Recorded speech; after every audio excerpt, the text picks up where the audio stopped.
they be? This is turning into a major headache. Hi, Illuga. Oh, they were just like, you didn't do the world quest. Here, have the bio for Illuga. What now, boss? Forget our brothers and sisters over at the lighthouse waiting to get to work. If we don't have enough fuel, it's lights out for the entire camp. Yeah, we gotta think of something, squad leader. Don't worry. Head back to your posts. I'll take care of this. Traveler, Paimon, good to see you. Hi, buddy. Hey there, Illuga! Why is everyone gathered here at the entrance? Seems like you got a lot on your plate. Has something happened? It's fine. Just a minor issue, really. And I'm already on the case. Come on, Illuga! You're always trying to fix things by yourself on the down low. Just tell us, it couldn't hurt. Or is it because you're too embarrassed to say? No way. I just don't want everyone in town worrying about things that I can handle on my own. But since you're both part of the investigation squad now, I won't treat you like outsiders. Still, this isn't exactly the place for a chat. Come on in. I'll tell you more inside. Okay.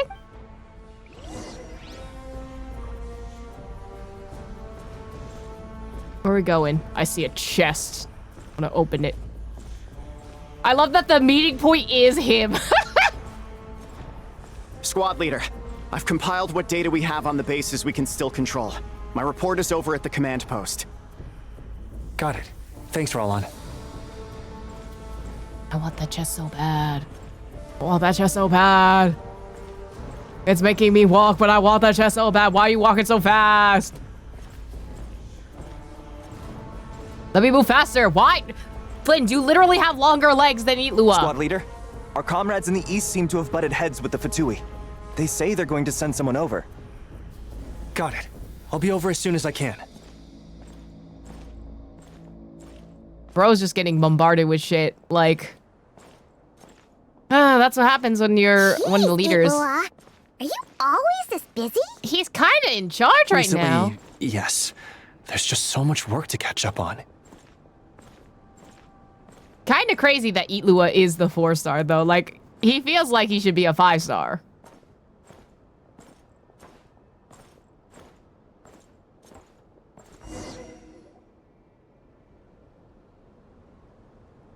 You know, Paimon's been wanting to ask for a while now. What are these vehicle thingies we keep seeing in the Lightkeepers camps? They kind of look like food trucks, don't you think? I love that we have the concept of food trucks in Teyvat in general. That would imply that there are cars? Well, there is Malvika's bike, but like, I don't think food trucks are that normalized here. It'd be awesome if you really could cook up there. But Paimon has a feeling there's more to these things than meets the eye. Maybe it's a chef bot capable only of the finest hot cuisine. Maybe it can transform into a battle bot? For real? You mean the type that'd grab a spoon and start attacking you if you said you didn't like its cooking? That's something Escoffier would make. Oh, these? Officially, they're called moon wagons. They're transportation tools we made by modifying Snezhnayan mechanical vehicles. You can think of them as Kuvaki-powered mobile lighthouses. They're not quick by any means, but they save us a whole lot of trouble and manpower when it comes to transporting supplies. As for cooking functionality, I hadn't actually given that any thought. But you know, if we did install a toaster in there... Relax, you don't have to take Paimon seriously. The food truck bit was a joke. Oh, no. Filling stomachs is a key part of a Ratnik's duties too. Thanks for reminding me of that, Paimon. How are you gonna fit that? You know what? I'm not gonna question it. A proper food truck would save us from having to build makeshift stone stoves just to eat a hot meal. Right? And that way, you could even hold your own bonfire parties too. Except everyone does seem really busy. Not sure they'd be in the mood for that. Actually, I really hope that one day we can. Just the thought of it makes me smile. But that day will have to wait. For now, at least. Yeah, it's all because of the wild hunt, isn't it? Yes. Flins did send word from the south that the strongest wild hunt anomaly we know of has been destroyed with your help. But it continues to cause havoc elsewhere. So there's no easing off for us. Not only must we shore up our bases themselves, we also need to ensure that the roads are clear. which entails dispatching Ratniki at regular intervals to patrol vast areas of land. Whew. Just listening to all that is kind of tiring already. You Lightkeepers sure have it tough. And that's just the basics. The real danger lies with those wild hunt outbreaks that suddenly just appear out of nowhere. Such tasks are all handled by Gramps, Flins, Olav, and those guys. I can't have Gramps fretting over every last thing, so I've taken over handling of the groundwork. Honestly, compared to our shortage of manpower, supply prep is nothing. To continue on the topic of food, even the best cook in the world couldn't do anything without ingredients. Also, like, you kind of have to prepare everything before you end up in a situation like that. Like, that's the best way to prepare for something like that. Over the years, many of our former bases have fallen into disrepair, making them ill-suited for long-term postings. At the moment, everyone has to shuttle back and forth between our camps and HQ, leading to fewer and fewer people available for combat deployments. Got a solution in mind? Yup, and that's turning this place into a permanent base. And most importantly, what's a Lightkeeper stronghold without a lighthouse? So, you want to build one here? Exactly. We'll need it if we're to stand any chance against the Wild Hunt attacks. Which is easy to say, but in practice, I think you've seen enough to know it's not going too smoothly. Oh, right! Paimon almost forgot that we were here to help. So, what's the issue? Well, building our encampment will require lots of fuel and supplies. Generally, we bring it all in on moon wagons all the way from Pyramida. Couldn't you get materials from somewhere nearer? I see a lot of potential timber nearby. If only it were so simple. The main problem is, we need a special kind of oil refined using Kuvaki. Oh, yep, and you would have to ship that back and forth. It's true that the plants nearby are full of Kuvaki, and they'll keep us going. For a while, at least. But supplying the fuel for a lighthouse is a whole other ballgame.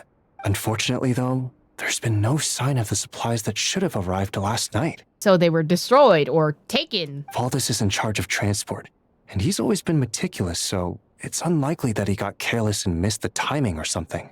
And that's precisely why I'm worried that they might have encountered some trouble. Hold up, deep breaths. Don't get too worked up. I've seen things like this happen many times before.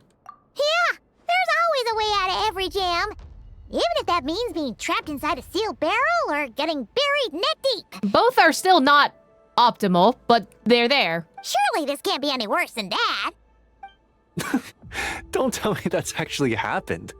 I guess I underestimated you two again. If you think that's wild, we've been in prison in the Fortress of Meropide as well.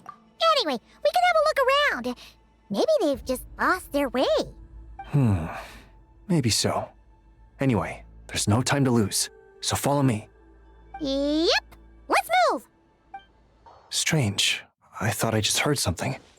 Almost like... Huh? Well, that's weird. That's the vehicle, all right, but there doesn't seem to be anyone around. That's not great. Huh? Is someone there? Help! Please, help me! Oh, where? Oh, there were people inside. Squad leader! Thank the gods you're here! Please, help me! Valdis, how did you end up here? It's a long story, but the barrier created by these mandragoras can't be broken from inside, so I've been stuck in here for almost the whole day. Something about this doesn't quite add up. This place isn't on the main road from Pyramida, nor is it some sort of shortcut. And as for the mandragoras, they wouldn't usually bother passersby unless they were trespassing on their territory. In short, I'd like an explanation as to how you ended up here, and a reasonable one at that, or you might have to stay in there a while longer. Whoa, you don't usually see Illuga getting angry. Paimon's kind of scared now, too. A squad leader's gotta have a more imposing side after all. Besides, Lightkeepers are known for their discipline. Oh, that's true. Guess being an adventurer really does have its advantages. It's a good thing we're only honorary squad members, or we'd be subject to his discipline too. I mean, but we have to do all the work still. All right. Last night, I found the path to our camp blocked by a large group of mandragoras. You know how I like studying insects and plants, squad leader, and it was such a rare sight to see this many mandragoras gathered in one place. I didn't want to miss the opportunity, so I followed them all the way here. But then... And then he trapped you. I'm so sorry. I'll take responsibility for this, I promise. How about I cover Night Watch for the coming week? No, make that the whole month. You know, we already have the supplies, so... What do you mean? You're not just gonna leave me here, are you? Please, I know I was in the wrong. You know, he does look really sorry. Let's just save him first, all right? He's got enough punishment waiting for him as it is. You're right, Paimon. We can discuss the breaking of regulations after we get back. For now, let's concentrate on getting him out of here. I could use your help again, Traveler. What, just tossing the mandragoras over? That's fine. Thank you. Also, it's not that bad of an infraction. Bro just got distracted. Honestly, samesies. Here you go. Hello? What? Chuck the little guy over there. Here you go. Chuck him again. One hop this time. Oh, that didn't fucking work. Whoa! There we go. Where'd all these monsters pop out from? Wait, where? Let our guard Oh! down. Prepare for battle, everyone. Oh! Abyssal corruption. Yay! Hold on. Fine, I have Green the moons literal moon converge. goddess. Observe. Be silent. And also Faye, that doesn't say that he's Faye. But no one else needs to know that. Right, Close exactly. your eyes. Where's the last chicken? Oh.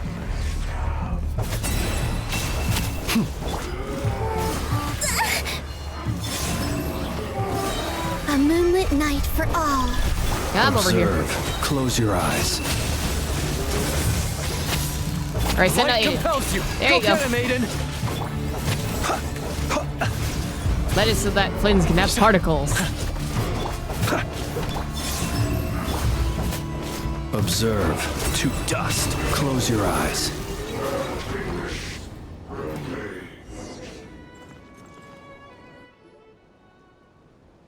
Phew! Finally drove out those monsters. What's going on here? Surely they couldn't have been waiting in ambush this whole time. The Wild Hunt.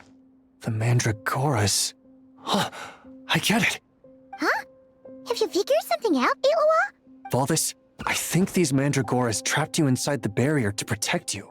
They're very sensitive to shifts in their environment. I myself heard some strange murmurs on the way here. Come to think of it, it must have come from the Wild Hunt monsters, who had yet to manifest at that time. These Mandragoras must have detected them very early on, which is why they barred your path and prevented you from continuing onward, only to have you follow them anyway, leaving them no choice but to trap you here for your protection. I see. So that's what was going on. No wonder they refused to leave the area. They probably only protected you because they detected the scent of grass and flowers on your person. Perhaps because of all the time you spend around them.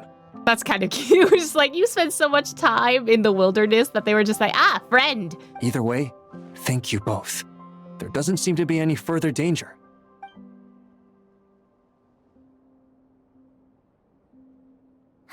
Oh, There they go. there they go. Adorable little fellas, huh? And they didn't even ask for a reward. Imagine if we had them around to watch our backs. We'd never have to worry about being ambushed while opening treasure chests again. You know, putting it like that, it was kind of understandable that Valdis would want to follow them.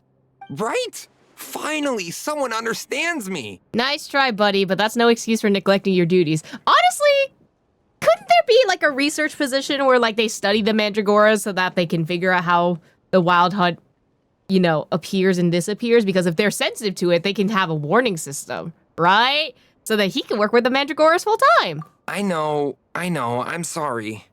I'll take whatever's coming to me. All right, now that we've got him out, let's head back. The others are probably starting to worry. Alrighty, that's the issue resolved and our fuel stocks replenished. Thank you both very much. Don't mention it. We're part of the team, right? Speaking of the team, how's Vladis doing? He neglected his duty while escorting a supply shipment, which is a violation of our regulations.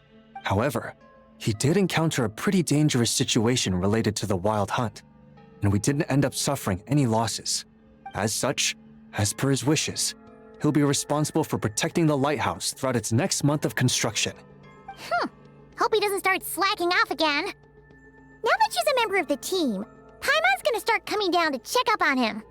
Oh, And to see how the lighthouse is coming along, too. Speaking of which, Paimon wonders what it'll look like once it's all done. It won't be as impressive as the one at Final Night Cemetery, that's for sure. Still, it'll be bright enough to serve as a beacon to guide travelers through the night. So long as we're able to keep people safe, whether from the wild hunt or anything else, our efforts will not have been in vain. Anyway, I should go back to sorting through our archives. All that work isn't gonna do itself. No rest for a ratnik, huh? Just don't overwork yourself, all right? Don't worry, we won't be this busy forever. We should be able to put our feet up a bit once this place is up and running. In that case, we'll help you out. That way, it'll be done in no time. Your help would be most welcome, believe me. But I'm sure you've got a lot on your plate already. And asking you to come all this way just to do our work for us, it wouldn't feel right. How about this then? If you find anything useful during your adventures and you happen to be passing by, feel free to drop it off. No worries, I'll drop off like a jajillion mint. Come on, it's no biggie. Like you said, we're squad mates now. Isn't that right, Traveler? In that case, let me say again that it's an honor to have you as my squad mates.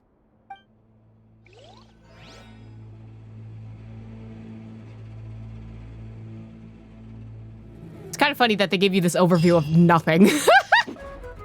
So, the wires go here, then there, then here, and then...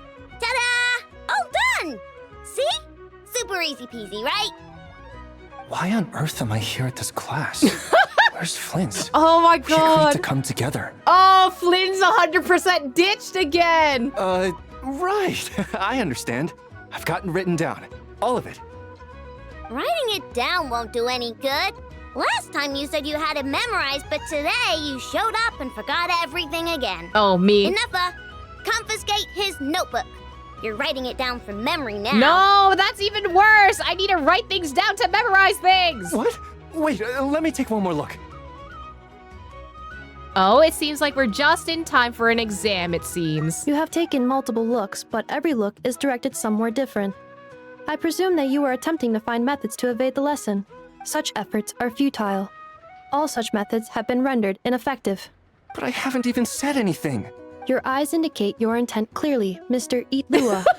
For instance, you placed a partially finished crumb-kake in our workshop stove ahead of time. I hypothesized that your plan was to secretly take it out during the practical class to draw Aino's attention. However, I have already removed that crumb-kake. Oh my god. It can be reheated for consumption after class. Lightkeeper sure a nimble lot. How on earth did you find out? Mr. Flins has already executed this method once. Of course he has. What?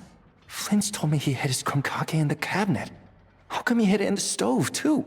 Also, you were carrying a bag of crushed small fish, Mr. Illuga. I believe that was an attempt to lure stray cats along the roadside as you walked. Why is Inepa being Sherlock Holmes right now? You would put the bag under your feet, the kittens would gather around you. Afterwards, you would pick one up and exclaim, "Huh, what a cute kitten!" Upon which Aino's attention would be drawn accordingly. Unfortunately, Mr. Flins has also tried this method before. Flins! Impossible. All small animals are afraid of Flins. They wouldn't dare to get close to him. How in the world? While he did not lure the small animals here himself, he taught this method to Aino. Subsequently, Aino utilized this method to play with the small animals for an entire afternoon. The lesson for that day had to be canceled. This time, however, I have already fed all the small animals present in the area. That's insane. Therefore, this method will also be ineffective. Inepa, you're kind of insane. What do you mean you fed all the animals around here? Even the deer and birds? Affirmative. In order to preserve the learning environment, I have already fed all the small animals located within the vicinity. Every individual has been attended to. As such, please start writing down the circuit diagram we just covered. I... Ah, Mr. Illuga. I apologize for intruding upon your Oh my studies. god, Flins, break him out. Greetings to you all. Miss Aino, Miss Inepa, Mr. Traveler. He's here! The truant is here! You know the word truant? It is with great regret that I find myself unable to attend your enlightening lectures. However, a matter of absolute urgency necessitates both my own departure and Mr. Itlua's temporary withdrawal from this gathering.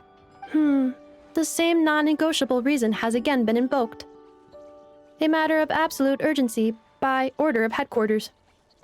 Such is life, full of non-negotiable frustrations. Well, your frustrations sure do come at the most inconvenient times. Indeed, that is why we term them so.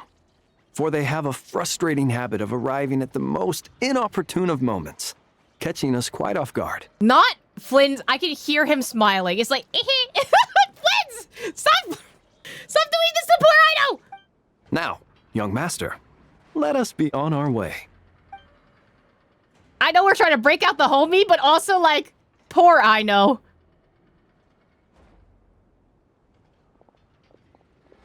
Mr. Flins, none of those tricks you mentioned earlier worked. I'm very sorry to hear that. I'll make sure to share some new ones with you next time. Just a pity that after what just happened, another one of my best ones is now off the table for the foreseeable future. He was using Flins as bait! Well, guess we're done. Can I eat krumgake now, Enougha? All right. The lecture has concluded, so I'll go heat up the krumkake. Please give me a moment, Ino. Yay! krumgake! She's so cute. I would never say no. I also don't know anything about electrical engineering, but I would take a class for you, buddy. Well, Mr. Flins, now we're completely out of options. You two together again? What's going on? Who on earth came up with the idea to have Miss Ino attend the big meeting at headquarters? It couldn't possibly have been her request, could it? It was probably Flins. It was me. Yeah. You? Please tell me this is part of some new trick. It certainly is. When a solitary leaf takes to the breeze, it cannot fail but draw the eye. Yet when a multitude of leaves depart in unison, the singular form can no longer be distinguished. I get it. The more people there are, the easier it is to skip class. Sharp as ever, I see. Still, I must express my great regret for being unable to participate in such an enlightening assembly. Sure, Flins. Be that as it may, Mr. Flins, look at all the autumn leaves in this building. I imagine all of them would love to fly away quickly. I can already imagine all their excuses. Stomach aches, headaches, outstanding assignments, emergency deployments. How are you so familiar with these? You skipped your fair share too, haven't you? Nope. They've used up all the excuses and left none for me. I mean, good heavens. We once had 20 Ratniki down with stomach aches, 15 who hurt their legs in a fall, 6 struck by fevers, and 8 with urgent matters to attend to. I'm more surprised that you memorized all of these. If an outsider saw this, they'd think our headquarters had been raided by the Wild Hunt. In all fairness to them, if this place were genuinely to face a sudden incursion of the Wild Hunt, I am confident that they'd be here in full force. Very funny, sir, but I have no intention of attending a meeting with the Wild Hunt.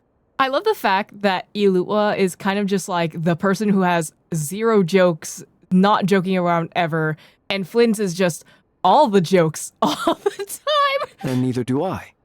Yet, as we both know, the Wild Hunt seemed to have a special fondness for playing the part of uninvited guests.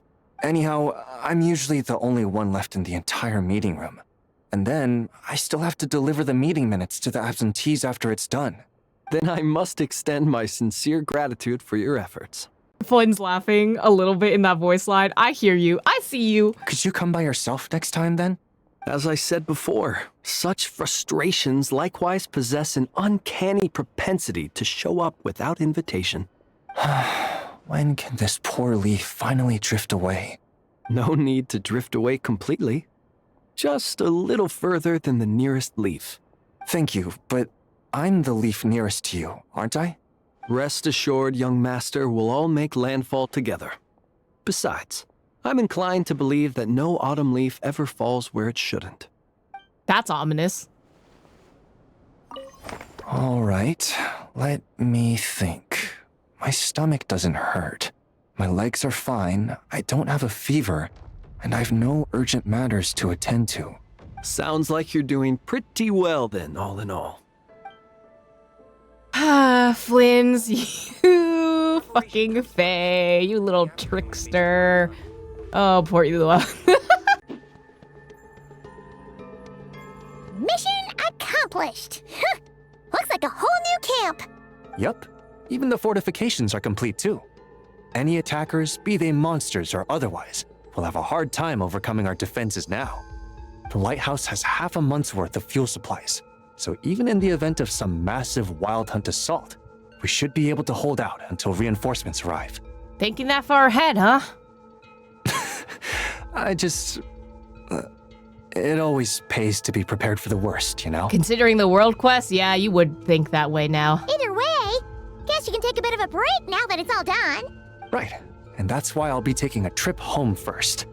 I mean, it's been a while since I've seen my old pops. Home? Oh yeah! Paimon's gotten so used to seeing you here, she almost forgot you're actually from Pyramida. Why don't you come along?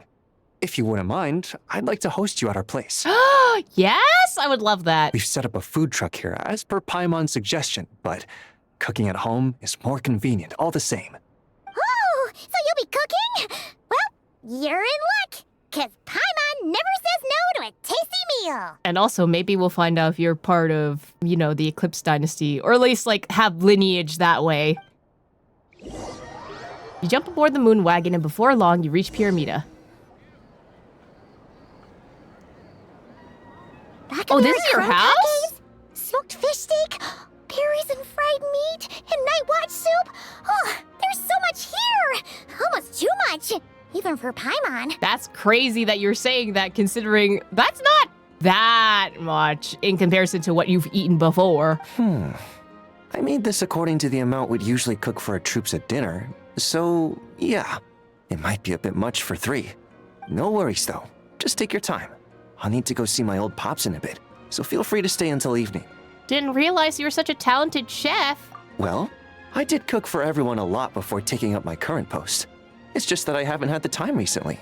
The people of Pyramida come from every corner of the world, so there's a wide variety of palates to cater for. In other words, it pays to dabble. But since I'm not yet familiar with your preferences, I just made a bit of everything. If there's anything here you particularly like, don't hesitate to say so. If Paimon likes it, so do I. I don't know about that, because Paimon keeps eating slimes. As long as you're making it, I'm a fan. There's no need for flattery. If anything, that just makes me want to find the dish you'll like the most even more. People can say what they want, but the look on someone's face when they eat something they enjoy never lies. I really want that soup, I'm not gonna lie. It looks delicious. As far as I'm concerned, nothing makes me happier than seeing people happy. And whether as a lightkeeper or a chef, I'll do whatever it takes to keep them smiling. Flins, pass the soup. I want it so bad. It looks so good. I'm so hungry. That might sound trivial to you, but deep down, that's all I've ever really wanted. Hey, don't undersell yourself. You're doing great as is. Exactly. There's no way the people around you aren't grateful for what you do. Heck, they'd probably get mad hearing you talk yourself down like that. Besides, they'd have to get in line behind the 2 of us. Thank you. All right. I'll refrain from saying anything else unrelated to dinner. Please, enjoy your meal. Guys, I want that soup so bad. Oh, why are you up here? So you can build them that big, huh? Amazing. Yoimiya, do not think about making a giant cannon in Inazuma. We already have one. Fancy meeting you here. Could this be my lucky day? I'm so glad that Yoimiya is the one that's just roaming around everywhere now. Anywho, I'm here on vacation. After traveling around Sumeru with you, I've only gotten faster and better at making fireworks. Business has been slow lately since it's the off-season for fireworks. After stocking up the shop with supplies, I decided to go on a little adventure and seek some inspiration. The plan is to have tons of fun before summer arrives. When I return with my new ideas, I'm sure my efficiency can only go up. So, hit upon anything special? I just got back from Hisi Island, and the colors all over the island were so beautiful. Oh, I'd love to make some fireworks that capture that feeling.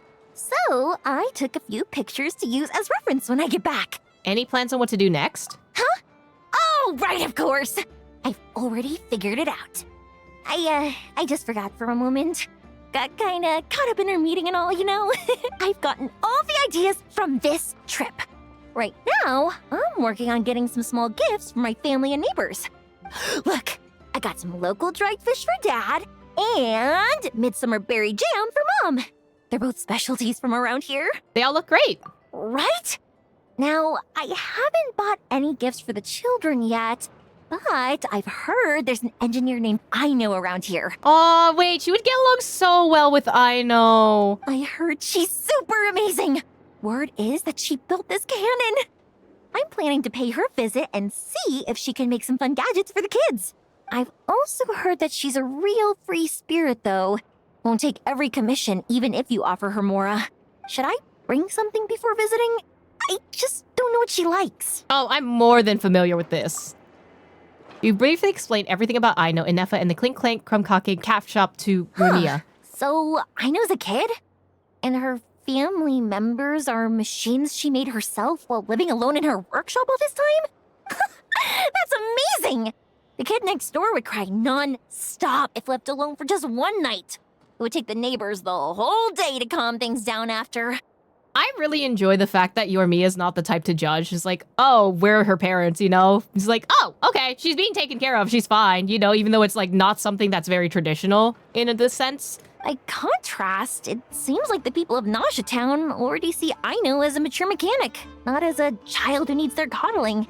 Still, just how many nights did she have to spend all by herself before Nefa came into her life? Well, she's got Inefa by her side now, regardless, and Knuckle Duckle, not to mention everyone in the workshop.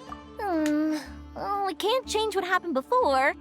But now that I'm here, I'm going to make sure she has a great time. Looks like it was the right choice to bring my tools with me. I'll head over to Nasha Town to borrow their crafting station and make her a beautiful gift. What should I make? Fireworks? Tumari? Or maybe a spinning top?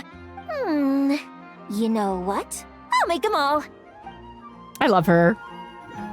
She's so cute. Fireworks, Tumari, and spinning tops. Yep, let's make them all.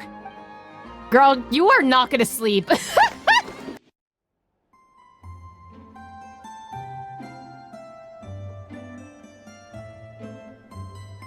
Yoimiya, what are you doing here, girlie?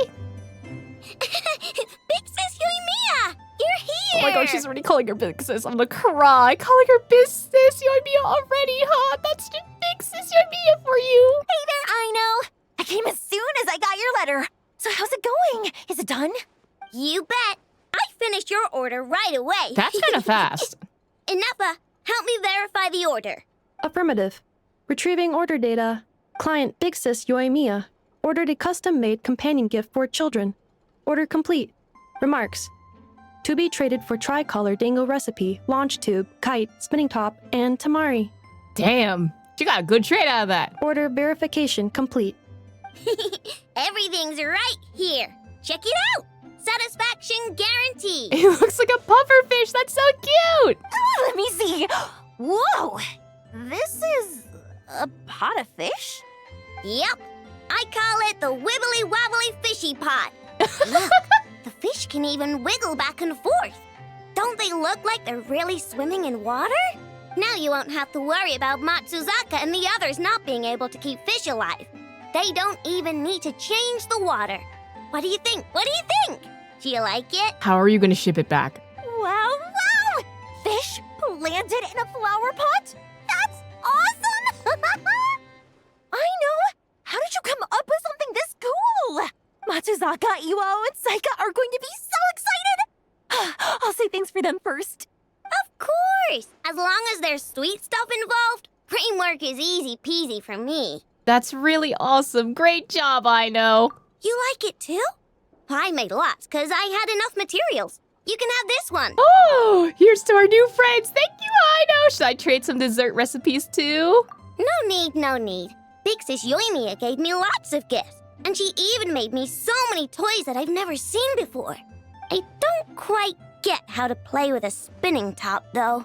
Could you teach me one more time, Big Sis Yoimiya? No problem at all. I even made a special Aino-only top spring just for you. Here, take it. And let's have a spin-off and see whose top can spin longer and faster. Yay! Luz has gotta help Nefa make crumb cake. She's so cute! And the winner may continue operating the spinning top while awaiting the completion of aforementioned krumkake. Yeah, exactly. Hurry up, big sis. I practiced a whole bunch yesterday. They're so cute. I love this. Oh, trying to beat me? Not in 100 years. They're so cute. Ah! Ah! I know it's having a lot of fun. Why don't you give it a go, Nefa? I performed this trial yesterday, following precise calculation of the force, angle, and time necessary to initiate the spinning operation.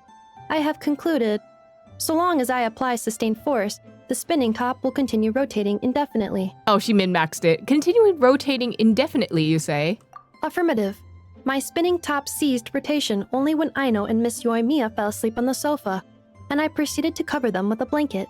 Since then, I have assessed that I remain best utilized performing my designated functions, making krumkake, and reminding Aino and Miss Yoimiya to eat. Oh my god, I love that both of them need to be reminded to eat. With that said, Aino's emotional state has taken a significant positive shift following Miss Yoimiya's arrival. As it should. Inference. She has established a new friendship. This is most favorable. They're so cute. Oh!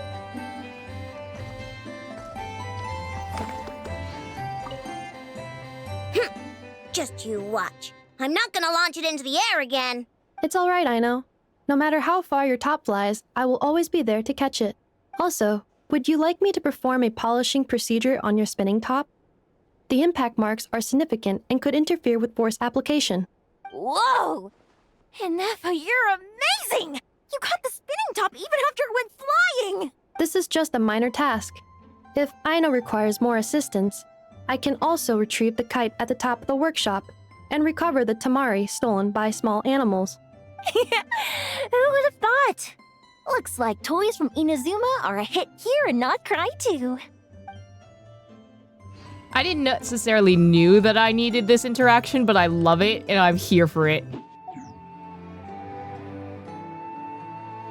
Can you guys stop jump scaring today? And that's the alchemical transmutation process. What do you think? Would you like to try it yourself?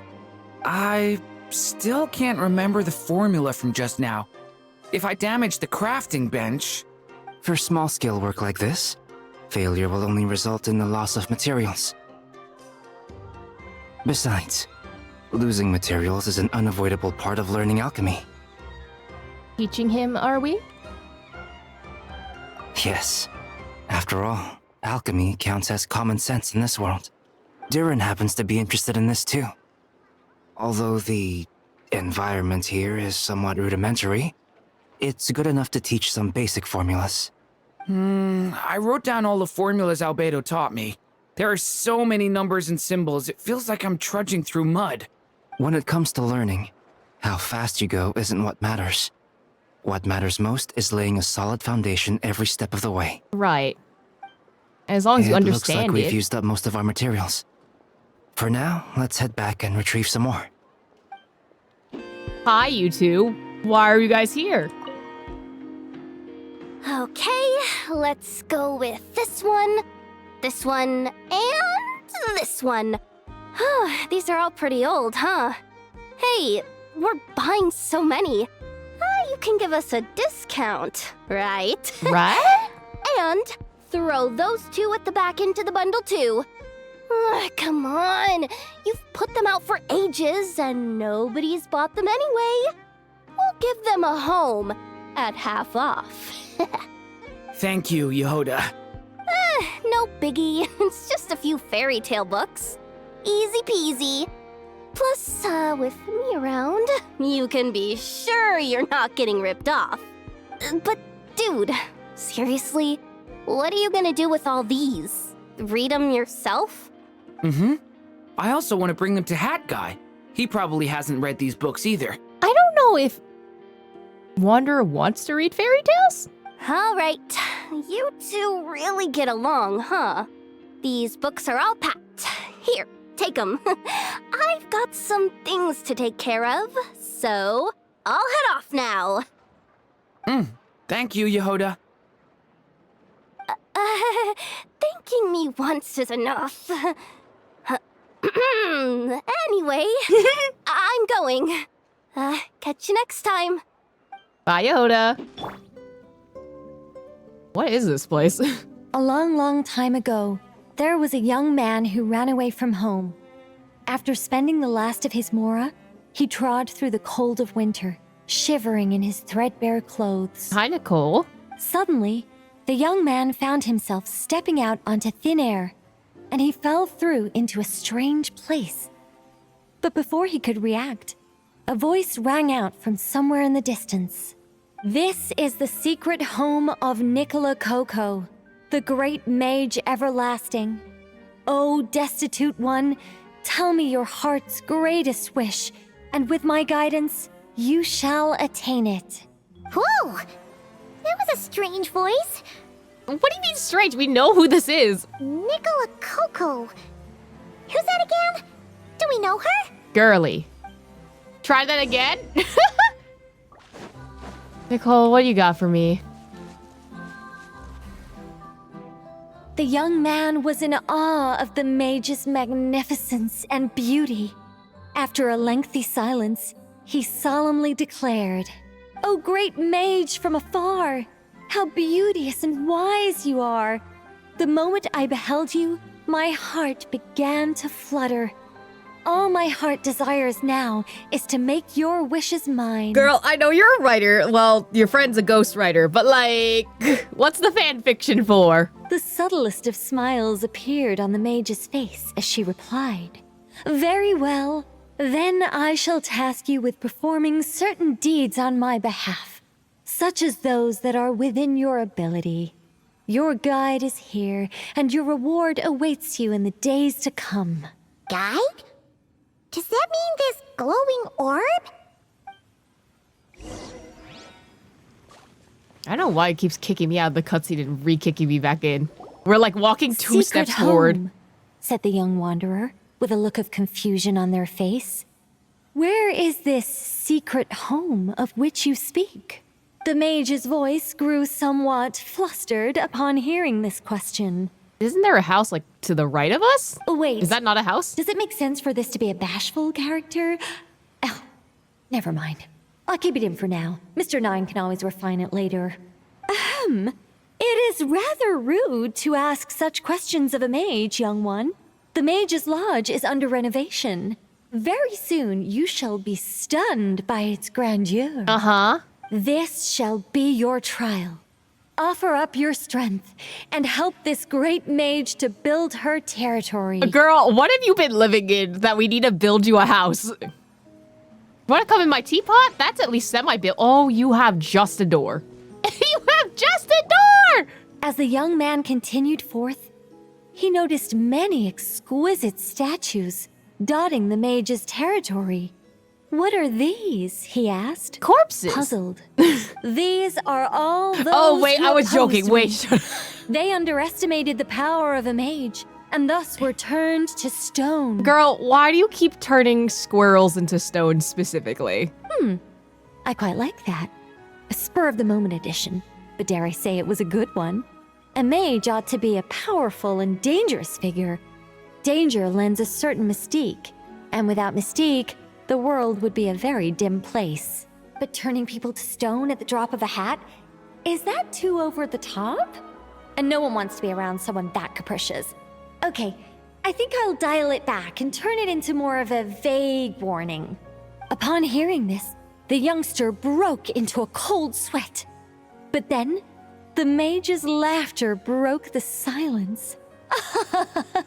Did you fall for it? I was merely joking. These statues are just my way of capturing a certain moment in time. Okay, if they're like the bodies of other people, right? If you didn't take like a separate stone and then furnish it into something else, that would still be really creepy. Anyway, statues. That's what I need your help with. The Mage's Lodge is feeling a little empty. A little? I should like to fill the space with some more adorable companions. Maybe get the rest of the house first. You have a door and that's it. Unless it's like one of those, you know, Monsters Inc. thing where, like, if you just open the door, suddenly there's gonna be a room inside, you know? Well then, young one. Now you have learned of the troubles faced by this mage. Nicola Coco requires your aid to build her sacred territory. The mage poured a cup of tea for her visitor. What say you? Wow, the Deluxe teacup, which I'm still suspicious of. It's my honor to serve. Great mage Nicola Coco, I will do as you command! Wait a minute!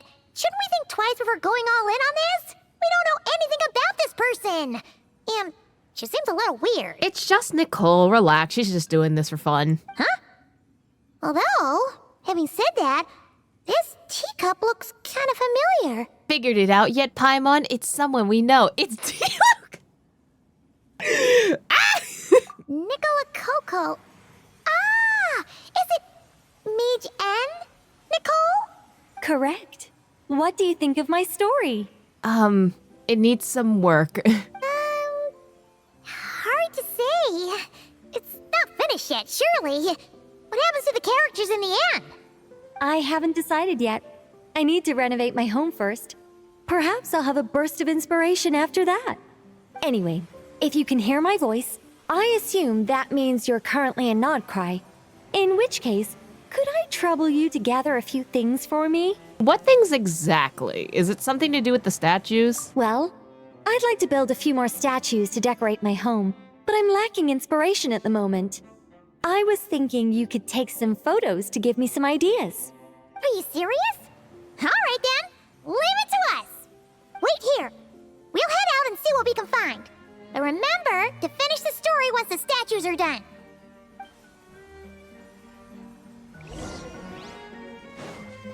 Find an appropriate target to photograph. The mage's story is starting to take shape. I think I'll delegate this next section to Mr. 9. A great mage is defined above all by her beauty and powerful presence. Perhaps an exaggerated laugh might help her stand out more. No, you did this already in a different book and it didn't work. It looks like someone has been bewitched by the power of the great mage everlasting. Girly. Is that laugh too annoying? No, it'll be fine. It's all so annoying extra. Anyway. No one will hear it out loud. My renovation plan is complete. But where to start? Everyone knows you can't just conjure a house out of thin air. Or could I? You probably can. I think you have that power. Alchemy could work. The only raw materials I need are bricks and wood. Yes, I'll go with that. Far easier than building everything by hand. A mage's home has to look very different from an ordinary house. I'm just not sure what that means in practice. Does that matter? Are you living in the house? Is it comfortable for you? Like, why does the outside have to matter so much? One thing's for certain, though. It has to be an ancient, mysterious, and otherworldly place that will endure for hundreds, even thousands of years. Yes, that's good. Just what people would expect from a mage. Although in truth, it's not so much me capturing moments in time as moments in time that have captured me. Well, don't just stand there. Go complete the task that the great mage has assigned. And remember, I don't want to see anything dull and dreary. I need photos that are bursting with life, so I can capture the soul and character of the subject. Don't be thinking that carving a statue is just about shapes and proportions. The most important thing is to capture the spirit of the subject in the moment the photograph is taken. All right, got all that? Girl, this is just Uber Eats before building houses! Girl, we could do so much better. You can literally, do you have an imagination? You do it! Girly! Hey, look over there! Are those finches? Oh, they look pretty lively, don't they? Seems like a good first photo. They look cute. This is also a terrible angle. Here, get the picture of the miasma in the background. Let's see. Where should we go for the next photo? Oh, we saw a squirrel statue earlier, didn't we? Do you think Nicole likes squirrels? I mean, considering she has so many squirrels in her house, yeah. Wow, squirrels. Is that a mandragora? Why is it so big? Paimon thinks that would make a pretty fun statue.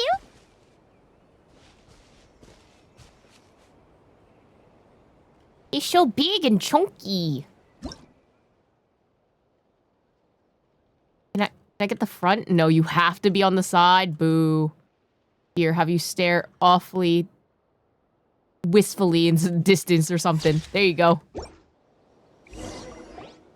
You and Paimon take a bunch of photos. Some of these shots are pretty good, but you didn't get any from the front. Let's wait for it to turn around. You can just look at it from the front. And we're gonna have to fight it. Yes! That's the one! That's the money shot! Paimon, get back! Ah! Help!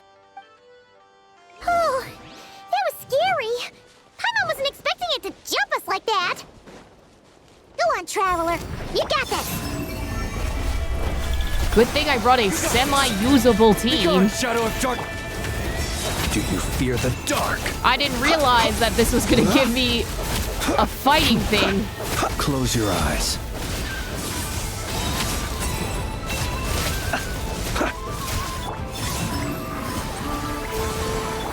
Be silent. And by semi-usable, I mean literally 2 people are carrying this team. That should do it. Paimon's kept all the pictures safe. Let's go back to see Nicole. Watch, we're gonna go back and it's all gonna be missing or something. That'd be funny. Hey, Nicole. We're back. That was quick. You two worked very fast. You know, I'm just an expert photographer or whatever. Nah, it's nothing. But, how do we get the photos to you? You can hold on to them for now. I'll be there in a couple of days. We can talk more about the statues then. Sure thing. See you in a couple days. Girl, what the hell is that in front of you? Just who I wanted to see. What is that? I'm delighted with the photos you took. Excellent source material. Now, I have all the carving tools ready to go. Would you like to try it together? Sure, I thought that rock was already carved. Carving tools? You mean these blocks? Why does it have numbers on it? That's right. The statues are inside the stones. All we need to do is remove any excess material. To make things a little easier for you, I've provided a guide on how the carving process works. Allow me to demonstrate. First, we make some big, bold cuts to carve out the general shape.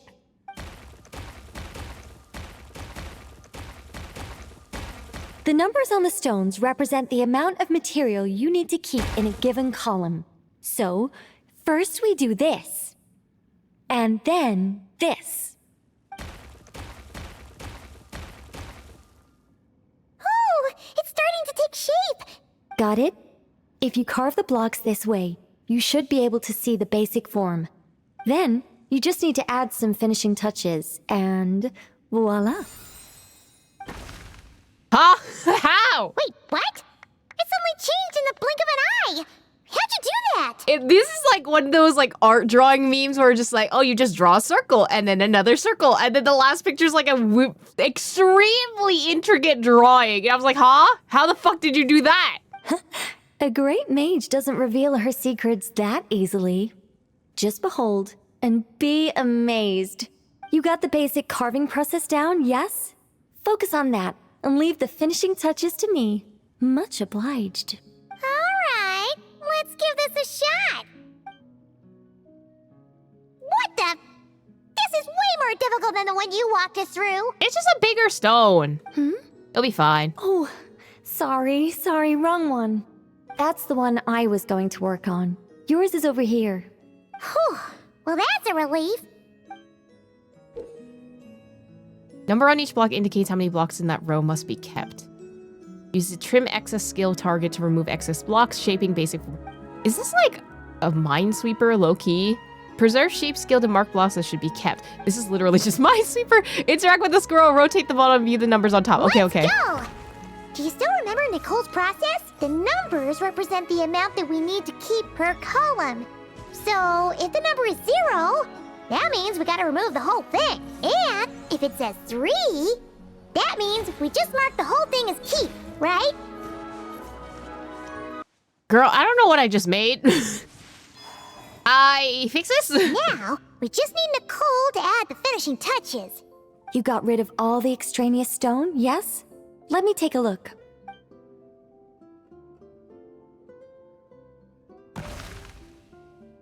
How did that... Okay. How? Nicole, I need you to answer so many questions. How the fuck did you do that? It's done! Oh, it's the Mage's Lodge. When did that get there? Is this the power of a mage? Is this the power of a mage? The young visitor's voice was filled with wonder. I am truly amazed. Isn't this the house literally that's in Simulacra? Aha! Finally, the story continues. So, what happened to the mage and her young visitor? They lived happily ever after. The end. Huh? What about the process? You left out the entire middle of the story. Tough customers, huh? Well, if you're that eager to hear it, I suppose I'll take it from the top. All my heart desires now is to make your wishes mine, said the young man. Those words won him the full attention of the great mage, Nicolo Coco. But just as they had started warming up to one another, a group of uninvited guests stormed in, seized the mage, and absconded with her. As the youngster stood there in shock, a new mage by the name of Elenus appeared. Elenus? She signed a contract with the youngster, bestowing the power of magic upon them. But after making it through a grueling training program, they would come to discover another conspiracy operating in the background. As it turned out, the great mage Nicolo Coco was an alien entity. Yes. Her true identity was the first daughter of King Meowtress, the third of Planet Meow. She had come disguised as a mage as part of a secret plot to trick the entire world into worshipping Planet Meow. Oh, great mage! Have you been lying to me all this while? The youngster's voice trembled as their heart began to break. Leave me. War is destined to break out between our planet and yours.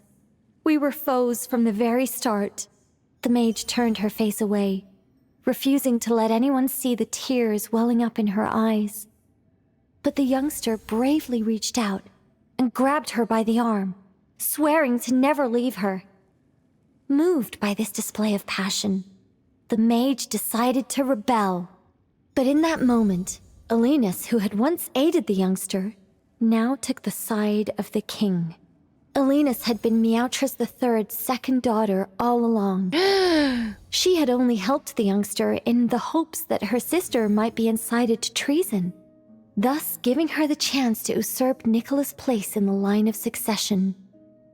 I feel like this is all just gonna be a thing for, like, Snezhnaya or something. Nicole continues with a long and rambling tale. Many bizarre plot twists later, the protagonist, Anyway, something. It reminds me of Vera's Melancholy a little bit with how, like, the plot who by goes. this point had turned into a cat, worked with the mage to successfully foil the king's plot. Then, they returned to the mage's lodge together and lived happily ever after in peace and quiet. The end. That was amazing. This story has everything. True love, rebellion against injustice. Feels like it started as one story and ended as another. Stairs in Genshin Impact. That can't be helped. All creations escape the controlling grasp of their creator eventually. We angels are a case in point. Once, we were tasked with guiding human beings, but because some of us chose a different path, our entire race was punished. If even the heavenly principles can't fully control their own creations, what chance do I stand? Fate is always inevitable, and yet, I still hope I can guide those I meet towards a happy ending to their tale. That applies to characters in my stories as well.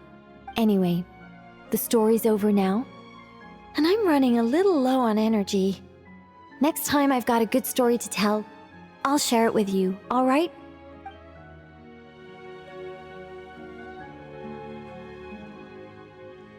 This is literally the house from Simulacra. Well, at least she kind of stays here. I wonder what happens if, like, Nicole is playable and then you come to this place. It's just like, oh, I'm coming to my house or something like that. Building my mage's lodge was quite a rewarding experience. But as everyone knows, any mage worth her salt owns more than one garden. It's time to pick a new location, I think. You're in the business of house flipping? So you got several houses? There is actually a very simple reason for it. If I only ever built one home, I might have to wait forever before someone stumbles in by mistake. Not that I'm looking to build a bustling tourism hotspot or anything, but it would be a little embarrassing if no one ever visited at all. It'd be a bit like spending days preparing for an extravagant birthday banquet, only for no one to show up on the day. And that is why I must expand my territory. A mage's power and might must be witnessed by the outside world, if only once in a while. Does it have to be that way, though? All right, Nicole. Can I go inside? You won't let me inside your house! I just admire it from the outside? Okay, I guess. Fine.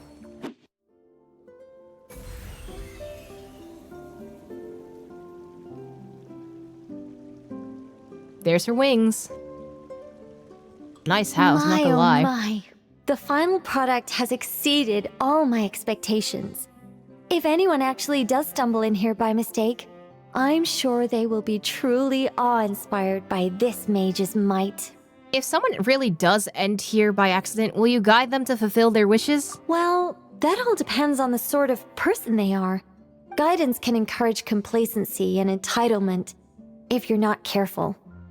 If someone is eager to rely on their own abilities like you do, then I'll gladly help them. But if they're the type of person who pins all their hopes on the mage's power while doing none of the work themselves... Would you really turn them into a statue? Nicole probably wouldn't, but she'd probably at least tease them a little. No, nothing like that. But I would guide them out of this place to the nearby Curatorium of Secrets. I'm sure Nefer would know how to deal with them much better than I do. Those who seek to reap without sowing ought to pay the price. Don't you think? I love that for her. Oh, she's so funny. Unbelievable. What happened?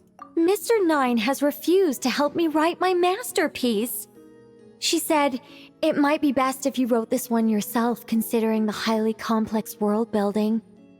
I cajoled and pestered her all I could, but it was to no avail. Believe me, I'd finish it myself if I could. That was my intention from the beginning. I wanted to finish a work of my own to prove a point to her, but it didn't work out. The moment the ending popped into my mind, my creative drive was extinguished. Girl, you gotta see it through, though. You two may well be the only people in this world to ever hear the tale of Nicola Coco, the mage from Planet Meow. So please, do not forget her, and do not forget her adventures. Girl, just finish your writing! Finish your fiction! Just finish writing it! Welcome, welcome to the Mage's Lodge. Oh, wait. It's just you two. What do you mean, just us two? I'm not in Nodcry at the moment. I'm actually in Sumeru watching a Rishbalin tiger baring its teeth at me. There's tea on the table, though. Help yourselves. How long has this tea been brewing? Oh, ye of little faith. Rest assured that a mage's teapot will only ever be filled with freshly brewed tea. Sorry, gotta go. It's charging right at me. What a brave little kitty. Nicole? Nicole? Building my mage's lodge was quite a rewarding experience. But as everyone knows, any mage worth her salt owns more than one garden. It's time to pick a new location, I think. Girl, already? Mages work in mysterious ways. There is actually a very simple reason for it.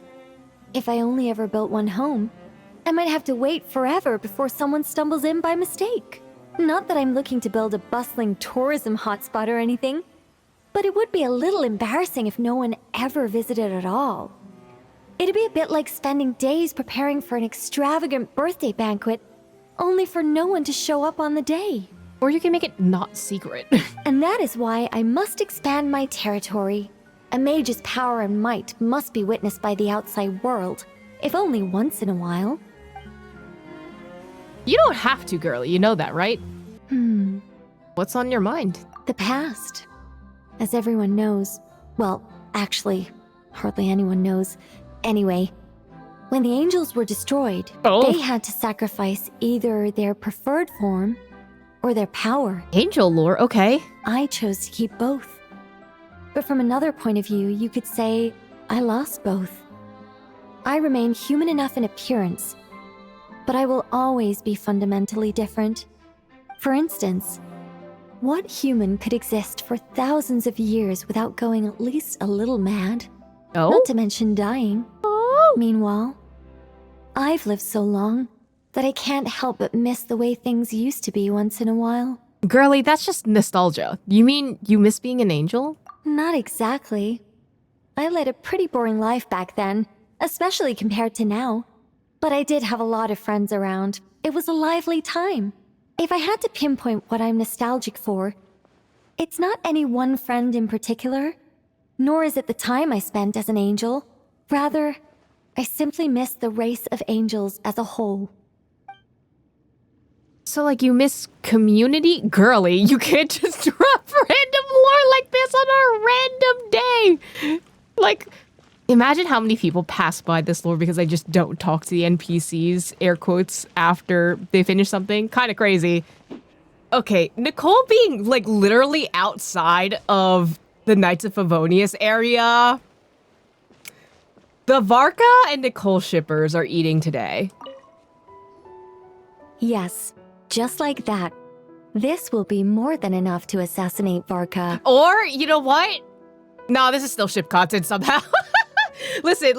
This could definitely, like, there is definitely a storyline of, like, what if Nicole ended up having to kill Varka in order to save Mondstadt somehow, and it ends up with, like, a Princess Mononoke situation where, like, she's just like, I'm gonna kill you, and Varka's just like, wow, you're so pretty.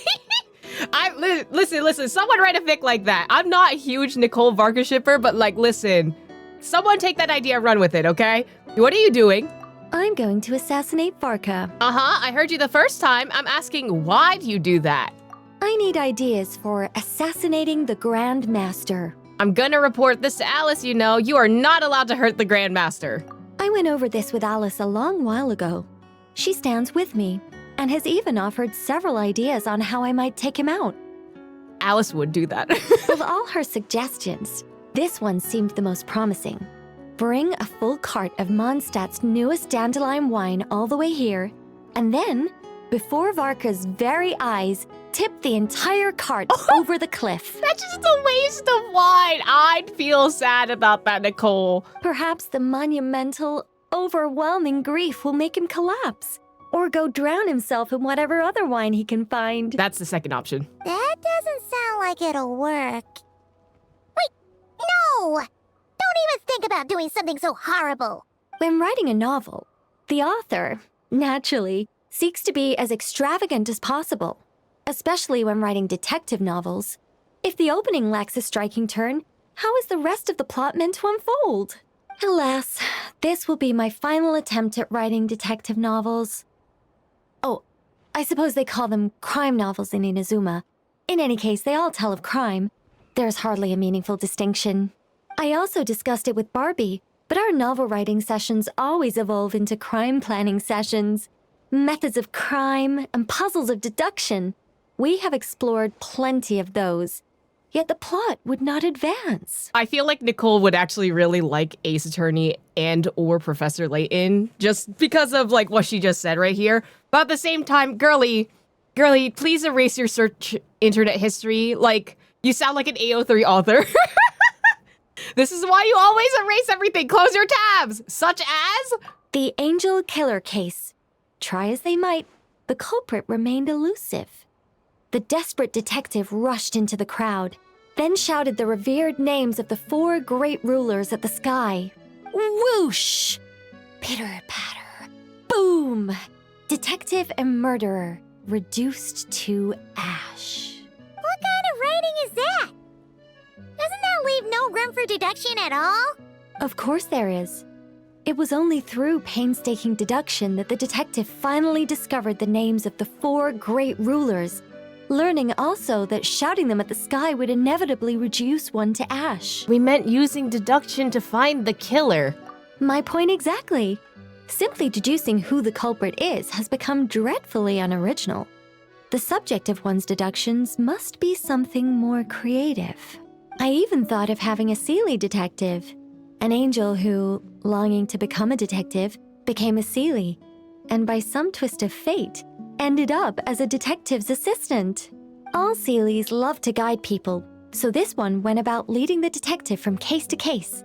I found the idea rather interesting. I'd actually really like that. Come to think of it, the Seelie detective and the angel killer case seem far more interesting than assassinating the Grand Master.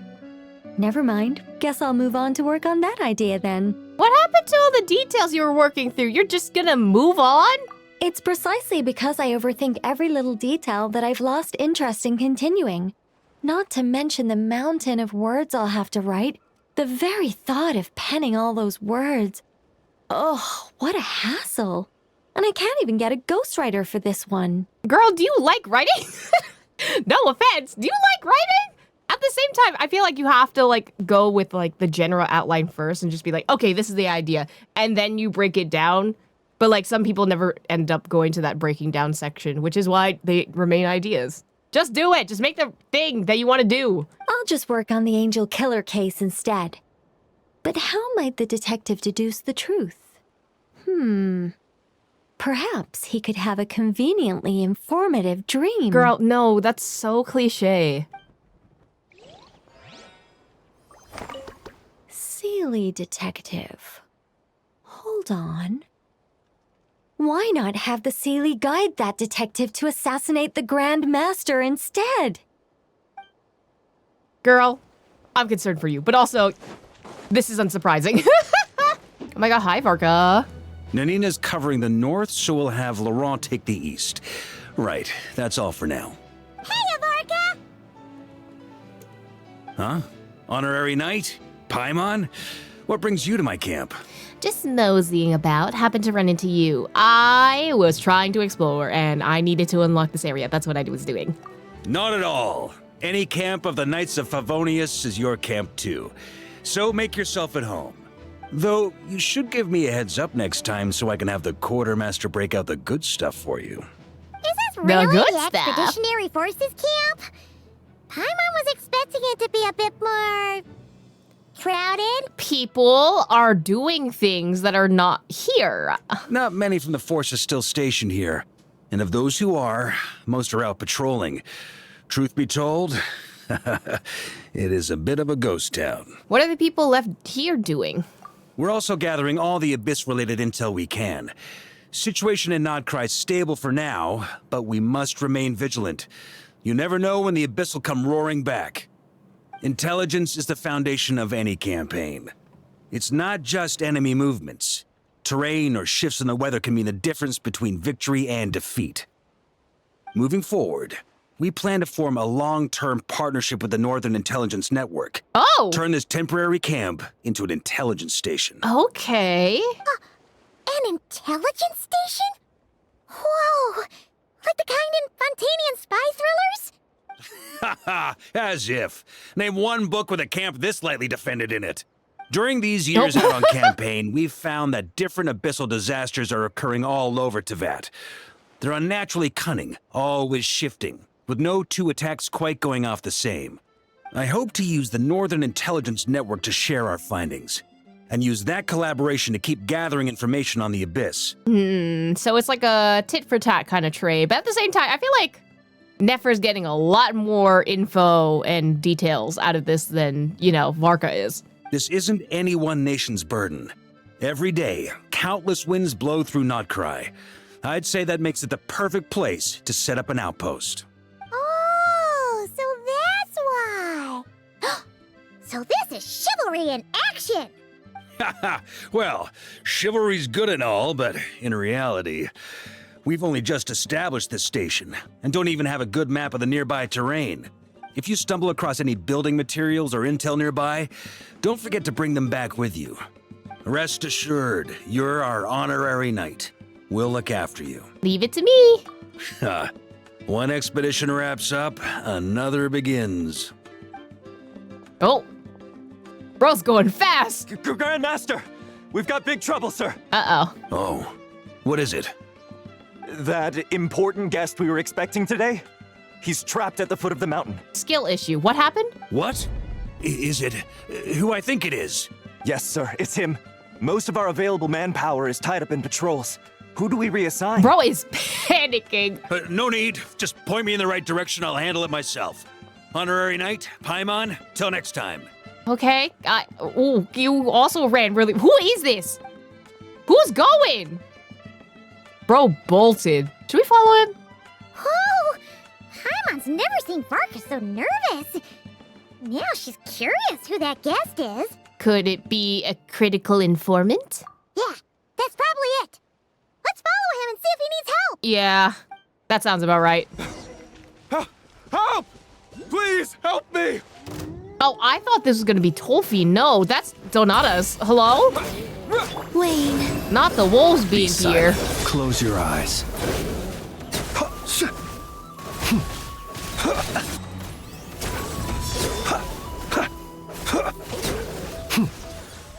You good? You good, buddy? Hey, are you okay? I'm fine. Whew. Good thing you guys showed up so fast.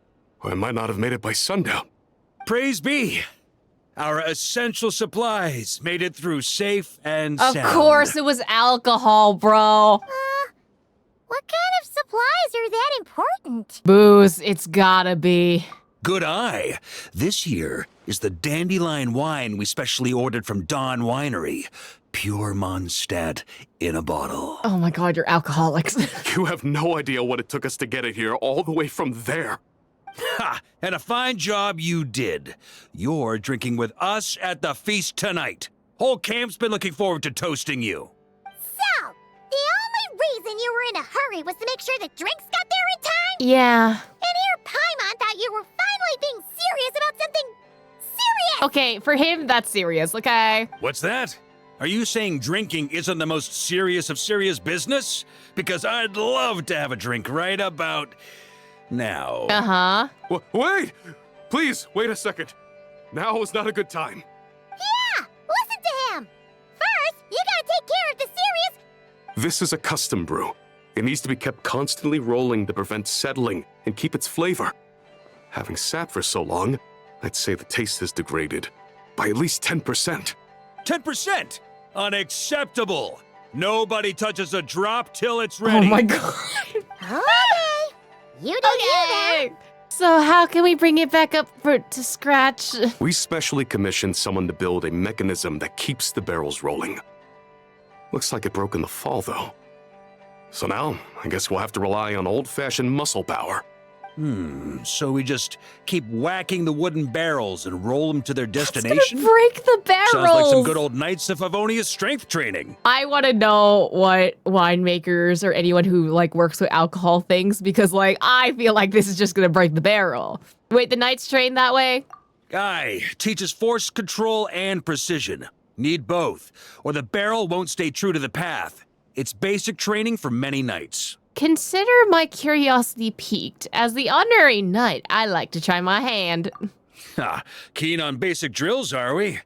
Well, Laurent and the others won't be back for a while. Right then, all yours. Don't worry about knocking him a bit too far. Just holler and I'll toss him back into place. Oh my god, he's so unserious. When striking the wine barrel in normal attacks or charge attacks, it will roll in the direction of the attack. If the barrel accidentally rolls too far off course, talk to Varka and ask him to reposition it. Where am I supposed to go? It just goes up? Okay, that's not bad. Here, Flins will do it. Shoo. Oh my god. Back when I was training Noelle, she'd blast the barrels to splinters the second she got nervous. Aww. Couldn't stop her from cleaning up the whole mess herself afterward. She was trying her best. Over time, she became the finest cleaner in the Knights, bar none. Ha! She might not have realized it, but that's progress too. So are you gonna promote her to be an actual knight? Hello? Please? Oh. That almost smashed Varka. Oh my god. Here's your barrel, sir. Wait, where am I supposed to go? First time I did this training with Razor. Oh my god, Razor! It took us an entire day to finish. Know why? He was trying his best, okay? He spent a quarter of the day rolling the barrels, and the other 3/4 trying to figure out what the heck I was talking about. Yeah, that makes sense. Oh, that's your son. That's your boy. I love that he has just little anecdotes about everyone. That's so cute. Wait, what does he say? Because I don't know. Need me on barrel duty, or just wanted to chat for a bit? I just want to yap, actually. I didn't know you had voice lines. Albedo once sat me down to have a serious discussion about whether or not the Spark Knight needed to take part in basic training like this. I think she would destroy the barrel. A Knight's basic training helps build character. But since the Spark Knight's still so young, I decided to get her opinion. She happily brought her bombs to the training grounds. And so, oh my god, you reached a consensus. We won't discuss the matter again until she's a bit older. Oh my god. That's cute. Oh. Need me on barrel duty? Wait, I want to see what else. Albedo. A Knight's... Okay, that's the same. What were you going to say before? No! A Knight's basic training helps build character. But since the Spark Knight's still so young, I decided to get her opinion. Wait, does it repeat the same voice line? She happily brought her bombs to the training grounds. And so, you reached a consensus. We won't discuss the matter again until she's a bit older. Man. Did they just repeat the voice lines? I'm so sad. What happens? Oh. It reset? Some snags, are you? First timers often fumble. It's normal. If you need help, just say the word. You can just go up the rocks. It's fine, okay? That's not a problem. See, just easy. Oh, I'm about to hit the lizard. Let's not do that. Paimon's hands are sore just from watching you. There's gotta be an easier way, right? Do you say anything? Actually, it's not that far. Come to think see if of I it, do it by myself. You haven't met Rowan yet, have you? No, we haven't. Kid's so used to doing things his way, he didn't even show up when it was time for the training. Asked him about it later. He said he went to poke a hornet's nest full of monsters. And why? As for barrel drills, he didn't think targets that wouldn't hit back were worth his time. Oh, so he's like, he's a fighter. He just wants to fight things.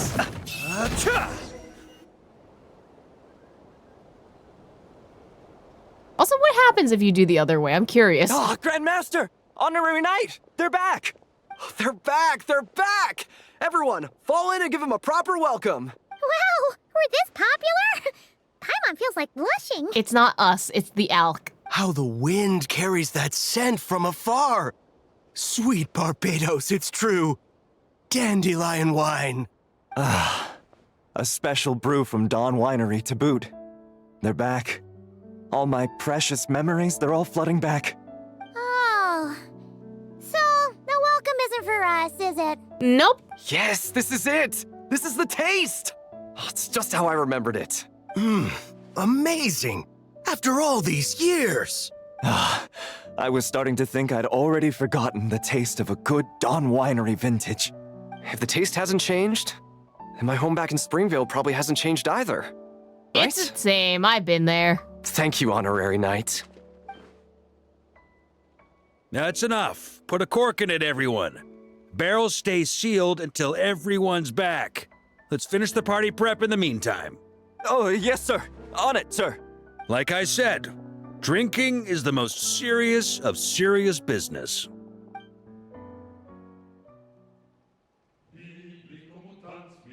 Oh, the music changed.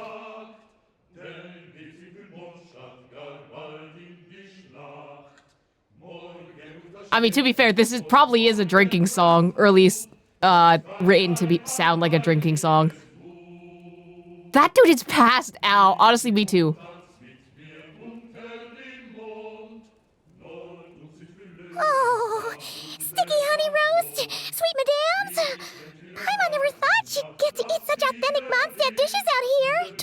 where did we get all the meat from? Because usually in, like, bases, right? Sometimes you can run out of food and stuff and be hard to get shipments. And I'm assuming since we're in an abyssal area, it would kind of be hard to find fresh fruits and game, I'm assuming. Wait, where's Varka? Anyone seen him?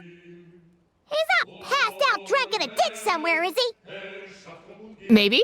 Given his liver's battle prowess, is that even possible? I'll go find him. Okay. Paimon will catch up when she finishes. Oh my god, detached Paimon. That's so weird. One more plate. Okay, this is the last one. Paimon swears. Do people say anything? No? Can I not talk to anyone? Anyone? Anyone? Okay, I guess I have to go find Varka. Varka, are you passed out in the ditch? Oh, you're just sitting over here. So, what's the hero who saved our savior and brought it back to camp doing in a corner like this? Took the words right out of my mouth. What are you doing drinking alone? Truth is, what I've got in my cup is the most special of special brews. It can only be drunk alone. What, depression? But since you've caught me, nothing for it. Here, have a cup. Oh my god, he's giving me alk. What a concept! He's giving me alcohols! I knew it, it's apple. Oh, never mind, it's apple cider. Although, I do like me a good apple cider. Not a drop of liquor on me right now. If you're thirsty for a real drink, go find Yoimiya later. She's got plenty in stock. A camp always needs to have one sober soul to guard their drunk comrades from things that go bump in the night. Those have been my standing orders since this expedition started. Rotten luck, eh? Just so happens that tonight, it's my turn to be that sober soul. So, on this night when they're all drunk, I can't be. Was it really luck on the very day the dandelion wine was due to arrive? Who knows? Maybe fate just gets a kick out of messing with us. If it had come one day later, maybe I'd have been down there guzzling wine to my heart's content. But if it had come but one day later, maybe you'd have passed the camp by, missed the feast, never even had this chance to talk. Oh, Nobody can that's kind of say nice. what choices lead to what outcomes until the time comes. It's, weirdly enough to say, a very sobering thought about time and death and experiences. Just like when I decided to lead this expedition out of Mondstadt. Never imagined I'd make it this far. The reason you launched the expedition, was it to deal with the wild hunt? That's how it turned out, aye. But when we marched, all I knew was this. An abyssal storm was brewing up north, one that threatened to scour all of Teyvat. It took us some time to mobilize, but where would the enemy appear? What form would they take? That was all a complete mystery to us when we set out. All we could do was gather intel as we marched, preparing for every contingency. That's all you knew and you still launched the expedition? Didn't you say intelligence is the foundation of any campaign? Ha! Quick study, aren't you? Alas, the enemy won't sit around twiddling their thumbs while we finish preparing. Every hour we hesitated, the abyss was devouring the lives of countless people. The sooner we marched, the sooner we could change their fates. That was all the intel we needed to launch this expedition. No wonder you're the Knight of Boreas. None of that formality, honorary knight. And you're no different.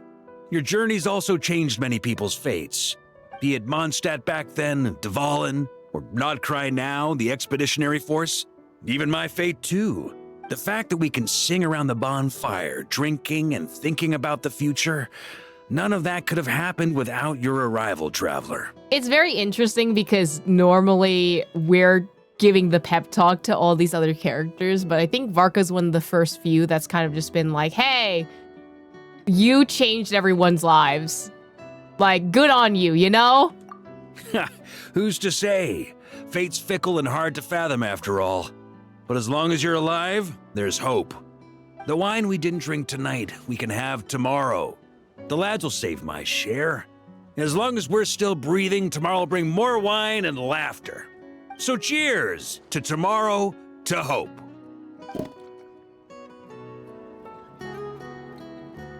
That's very cute. Honestly, I really like him as a leader. Like, similar in vein to Malvika, right? They're both just really good leaders who know what to do for their people. And I appreciate both of their writing for that specific reason.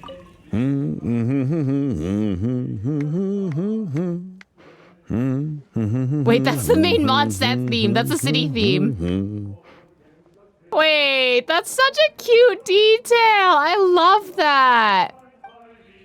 Aw, he misses home. Oh, that's adorable. Varka buddy.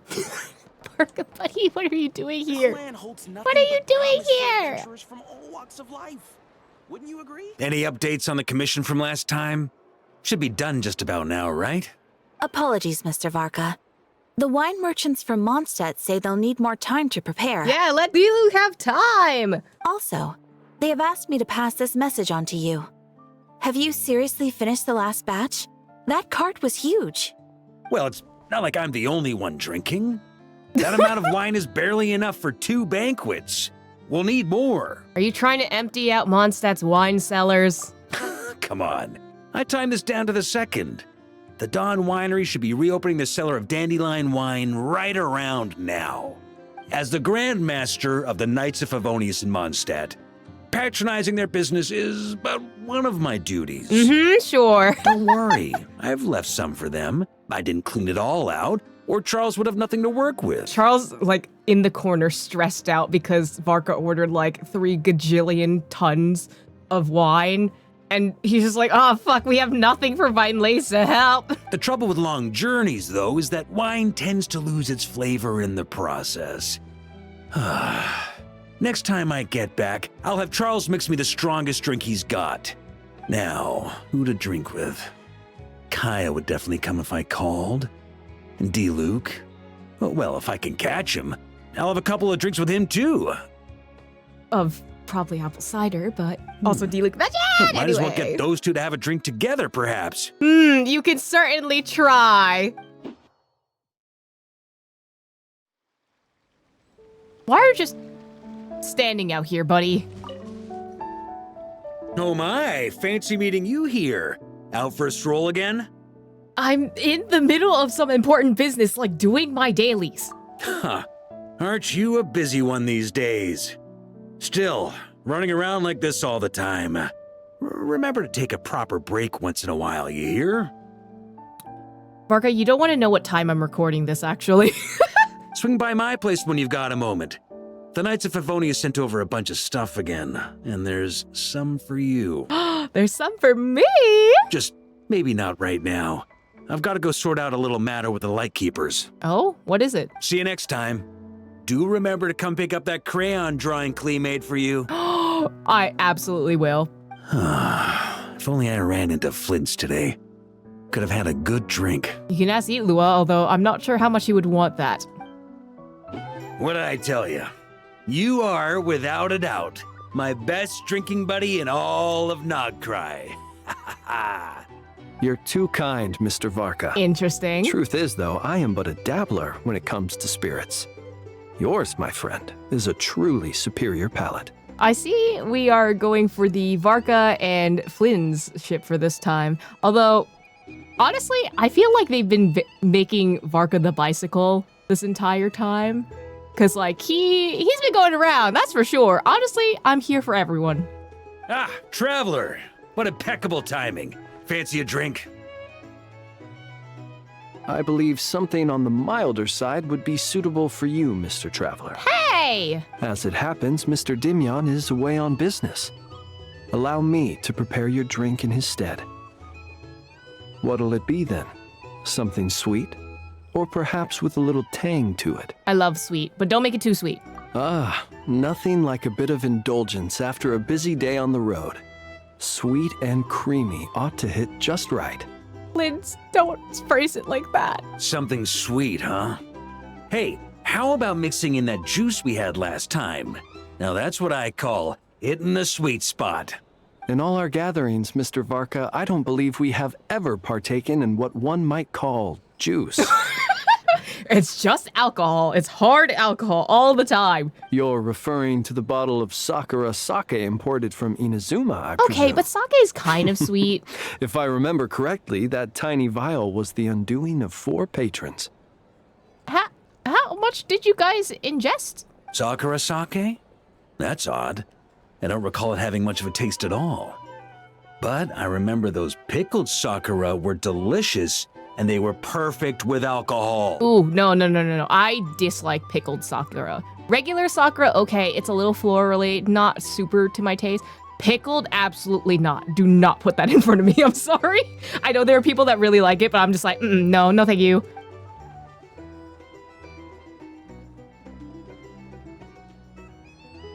Here you go.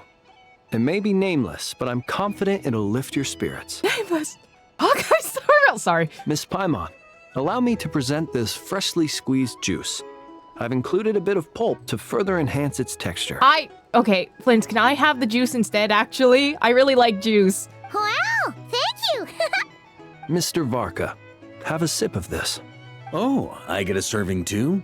What's this? The sobering up round after the party? It's just a shot of rubbing alcohol or some shit like that. This is... Oh, the taste of wolf hook. Oh. Where did you even get this? When? Also, someone explained to me why there's wolf hook in Fontaine. Things I'm finding out because I have to farm stuff for Varka. Your longing for Mondstadt is quite evident, and I happen to have an eye for such subtleties. In any case, I trust that this fruit shall bring you some measure of cheer. Not bad at all. Shame, though. Can't find anyone else to keep me company on marathon drinking sessions here in Notcry. Maybe because not everyone has an alcohol tolerance like you do, buddy. That said, I don't think you've ever quite drunk your fill. If you're referring to the experience of being utterly absorbed in exquisite wine, allowing one's thoughts to wander freely and relishing the act of doing so, then I suppose... Not both of these trying to out Flins. After all, Flins, I mean, when alcohol meets flame, it... vanishes without a trace. But while certain robust spirits may ignite a blaze, I can't say it's ever really made me feel that way. Also, it doesn't exactly fully burn away. There's stuff that's left behind after you flambe it, you know? Ha! That's only because the stuff we've got isn't strong enough. Like the fire water from Snezhnaya. You've definitely tried that before, right? Of course. But it's been some time now, so my recollection has grown faint.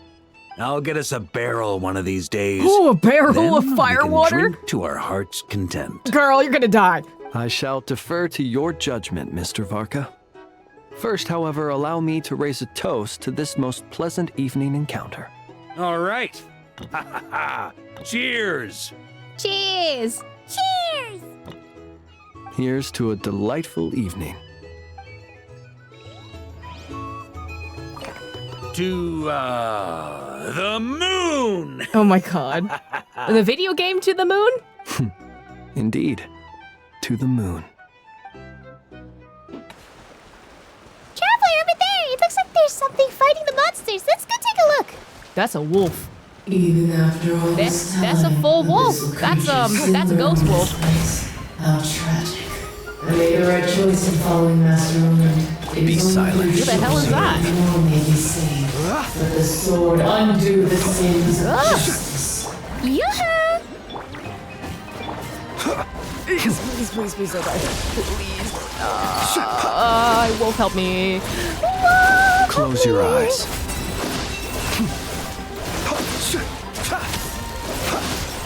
Surely Observe. I can take out one Night wolf, falls. right? Oh, I'm so sorry, buddy.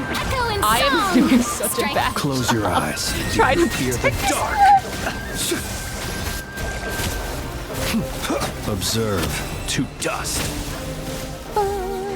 I'm rather out of sorts. Defensive mode engaged. Ultimatum protocol. It'll be okay, I'll be quick. It's okay. Okay, the monsters are gone, but did you hear that strange sound just now?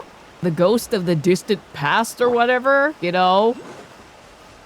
Hi, Wolfie. Wait, hold on. I'm steal your shit. But, hi, Wolfie. An answer from this world?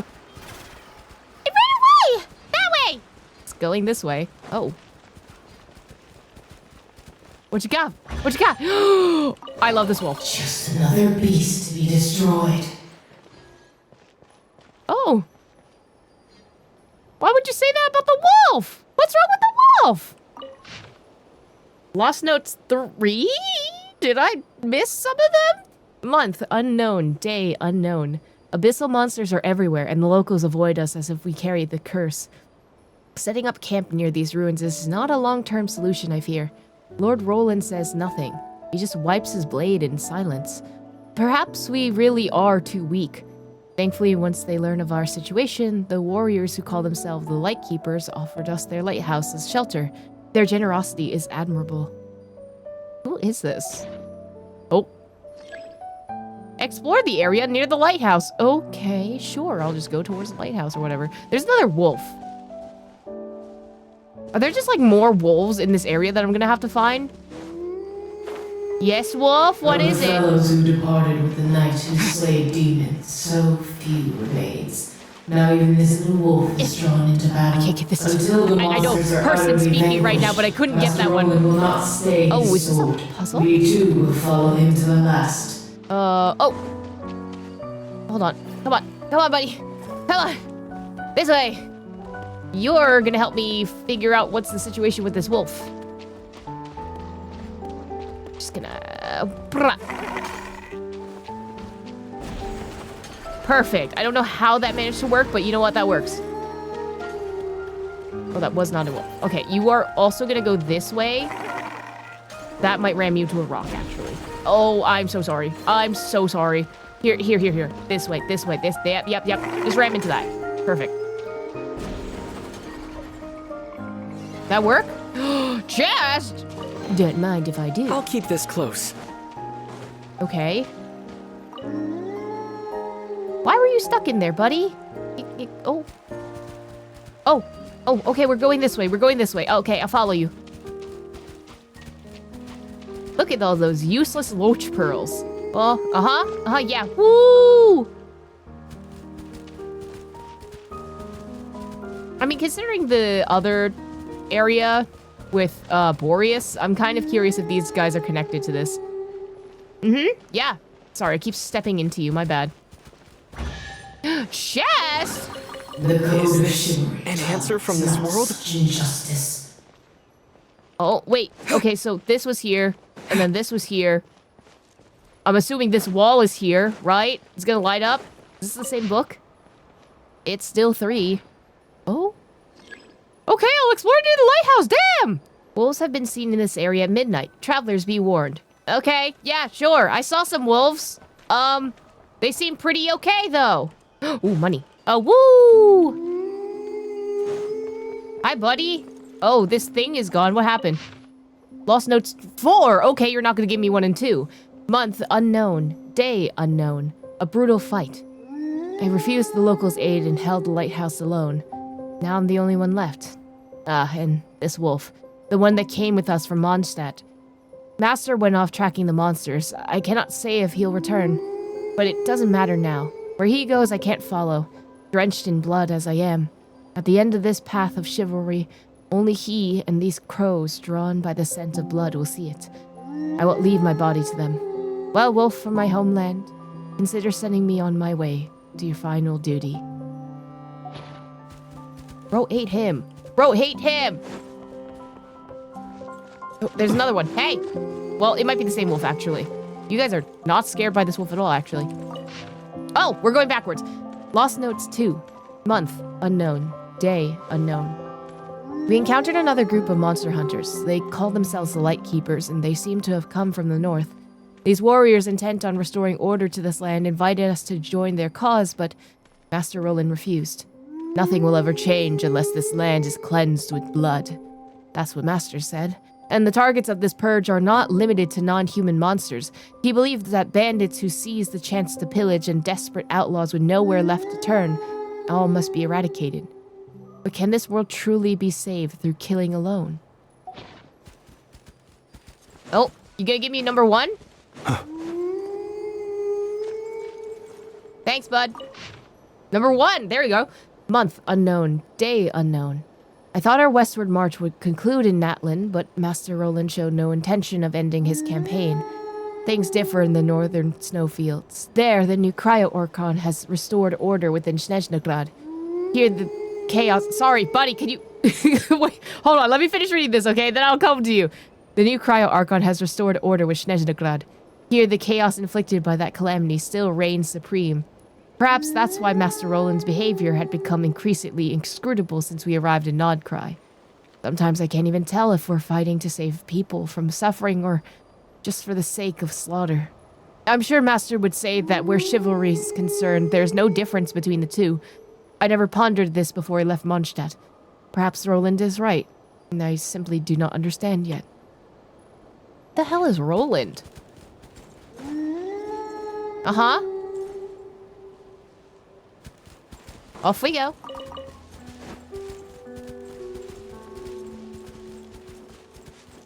I should put someone from Mondstadt in my party.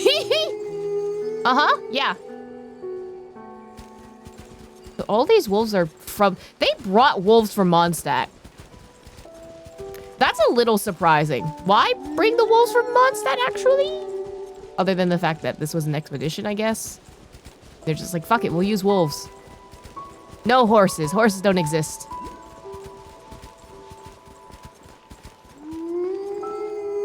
Mm-hmm.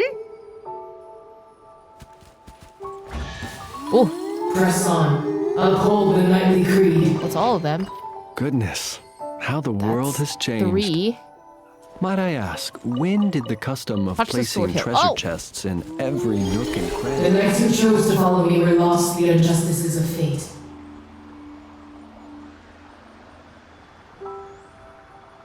For you who devoted yourselves to justice and to the path of chivalry, this was not the ending you deserved.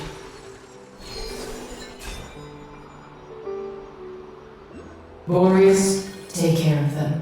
For when I reach the end of my road, their souls will be redeemed. Boreas as in the big wolf? Wolf, you two desire to stay. I understand.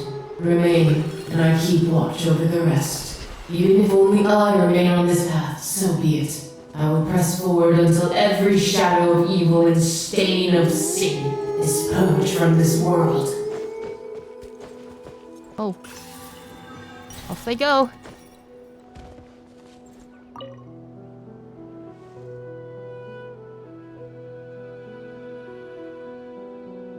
Big wolf. Hi, Boreas. I'm assuming? Right?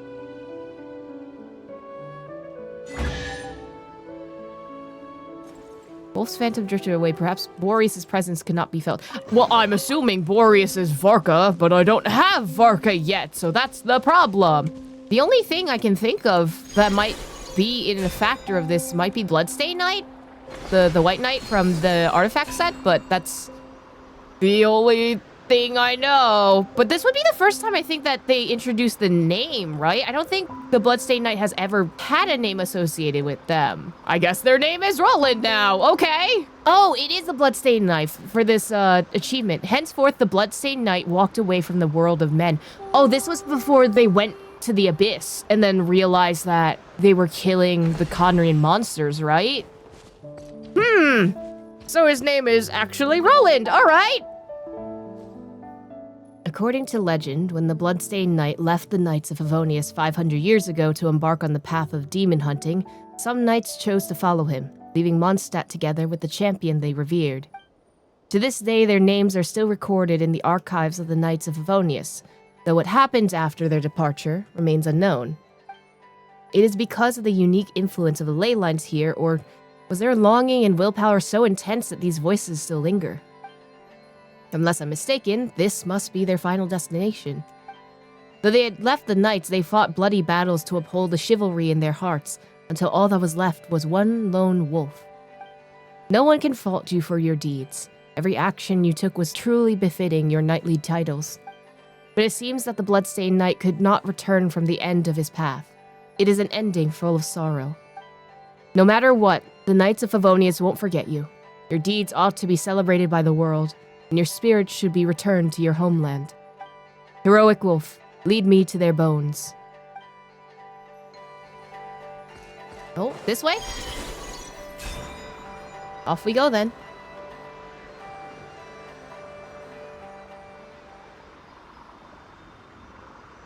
Oh god, this is really far.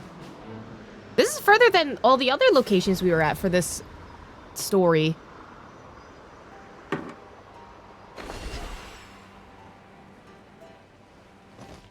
Here? Ah! Wait, I didn't realize I was gonna fight. I didn't realize I was gonna fight. Varka's like 60. Can I like back out? Hold on, I need reinforcements. Don't come near me! Wrath from the skies! Incinerate! Okay, well, no one told me this was gonna be a local legend, okay? No one told me this! Do not disturb their peaceful slumber. Is this the power of the Wolf of the North? Strange. Though, I'm also getting more than just a hint of the Falcon of the West. Falcon of the West too? Okay. What do you mean, face the enemy? What do you mean? Whatever it is, I'll get to the bottom of this.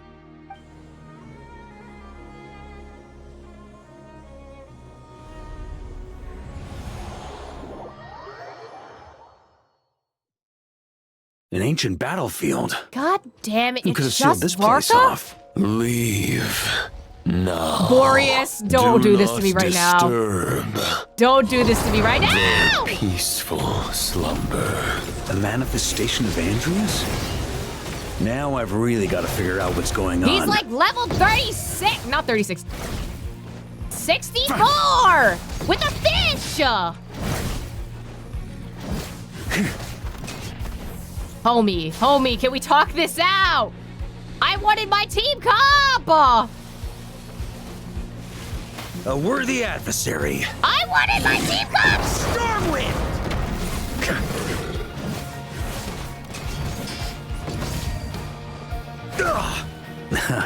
Turns out I can. Why is this an only challenge for Varka? Hello?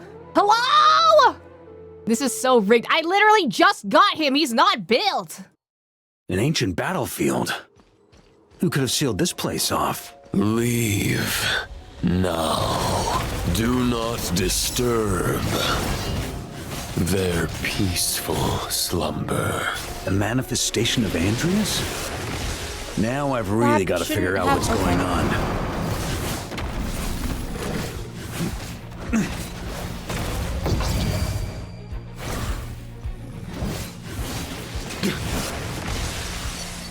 Here.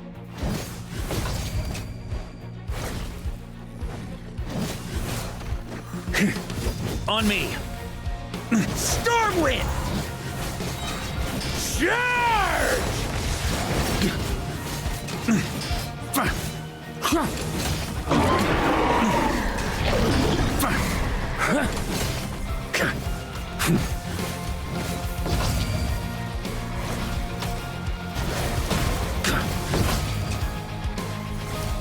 On me. Here.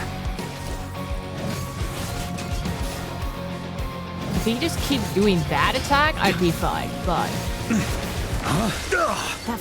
See, that's the problem. That one is the problem. Here.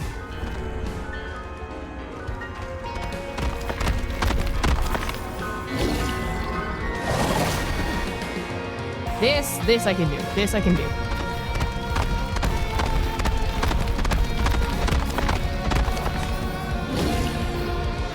On me.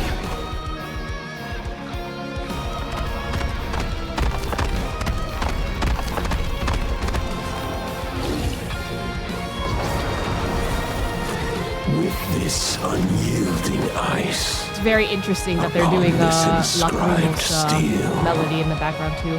Which one? Okay. Trying to keep up! Oh, I almost fucking fell off. What the? Holy shit.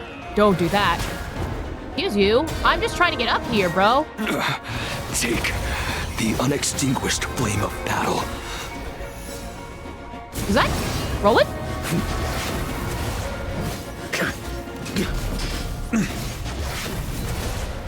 Yes, okay. Pyro is good. Pyro is good. Hold on. Stormwind! Oh wait, I need. Oh, On me. It's back down here. Hold on. Ooh. Me too, buddy. Like, With this biting gale, here I'm on. yeah, just stand still, bro. Bro, you again? Fuck off, bro. Thunder! Ooh, I don't remember what your attack pattern was. Oh, we're fine.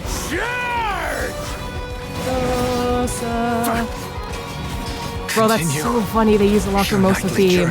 I mean, it makes sense, right? But like, oh, Genshin music writers, my beloved, I love you guys. Wait, I need. Do I need more? It should be fine. It should be fine. Hold on. Stormwind! Come on, just stand there. Stand there and don't move. Stormwind! Wait, can I get more particles? Wait. Can someone give me more particles? Thank you. Thank you, homies. Thank you, homies of the fallen. On me. Okay, he's at negative, lower than 40%, I think. Probably 50% for this sword, I forgot. Maria sweeping in! Yes, pyro infusion, get the fuck out of there, oh my god. Up the ante! Dodge, no, I cannot lose here, homie. Stormwind! On me. Okay, I need one more, I need a particle. Oh my god, the particle's over there, but I'm out of stamina. Do not send that in my direction. No, thank you. No, thank you. No, thank you. Okay. One more, yes. Burn! Self-infuse, go! Up the ante! Yay!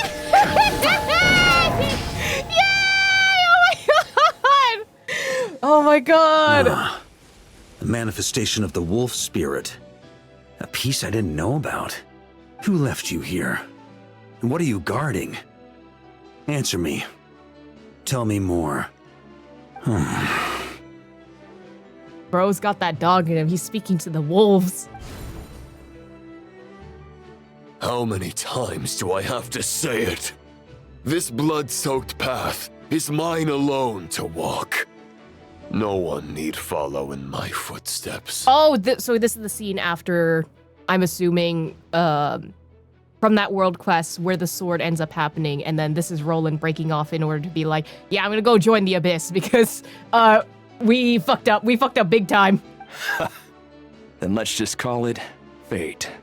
Who's to say we didn't just happen to be following the same path, all the way from Mondstadt to Notcry? A fate wherein we revere a certain knight who simply happens to have saved us countless times. Under such circumstances, could we be blamed for embarking on a similar path? Should we not fully understand, we would still stand by as witnesses, even if in the end there were only us few left. If this is truly how you see it, I have no right to deny you. Are those cursed monsters all dead? And the residents nearby, are they safe? Good. It's just a shame we lack the strength to watch you make it to the end. Would that it were not so. From here on out, you must walk this path alone. When all is said and done, my sword could not protect them all. In the end, only one remains to walk the path. Perhaps the way it was always meant to be. At the very least, let these swords and the wolf spirit in this place serve as your guardians to prevent the dark aberrations from disturbing your eternal rest. Ah. So that's how things were. The Knights of Favonius' records say that when the Bloodstained Knight departed, there were knights who chose to follow him, but they were never mentioned again. Yep. To think that they perished here fighting monsters. Worthy end for true Knights of Favonius, but was this truly all they wished for? the unextinguished flame of battle, the longing that dwells within your swords. Tell me, knights, of your resolve. I shall use the power left here by Boreas to seal off this battlefield. And that little wolf will stand vigil for you outside, to never be disturbed, to enjoy eternal peace, and forever be spared from witnessing the injustice of this world. If anyone is worthy of such protection, it is you, my friends. So here we are. Farewell, my final comrades. No. No. Let us fight. Once more. That's the spirit. Surely your wishes and ambitions weren't meant to just wither away in a place like this. Join me and return once more. There it is! Oh, that's sick. I don't like the color palettes for specifically Varka, but if they were gold, okay, yes, but silver, and it doesn't work with this. But it's fine, but it's the thought that counts. To battle! There it is! Ah! I wonder... I'm trying to, like, fashion impact this. I wonder who would look good in this. Like, Diluc, obviously, because he also uses a lot of silver instead of gold. Jean, I think, uses too much gold and also does not wield a claymore. I'm genuinely trying to think, because, like, Varka does not work with this color palette at all, but it's still a really sick color. The Bloodstained Knight's final comrades in this mortal realm. Once they were gone, I guess Roland really was on his own. I mean, he was on his own journey, so...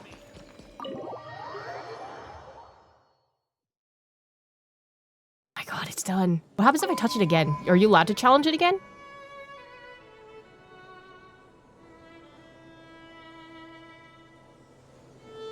Oh, it just goes back?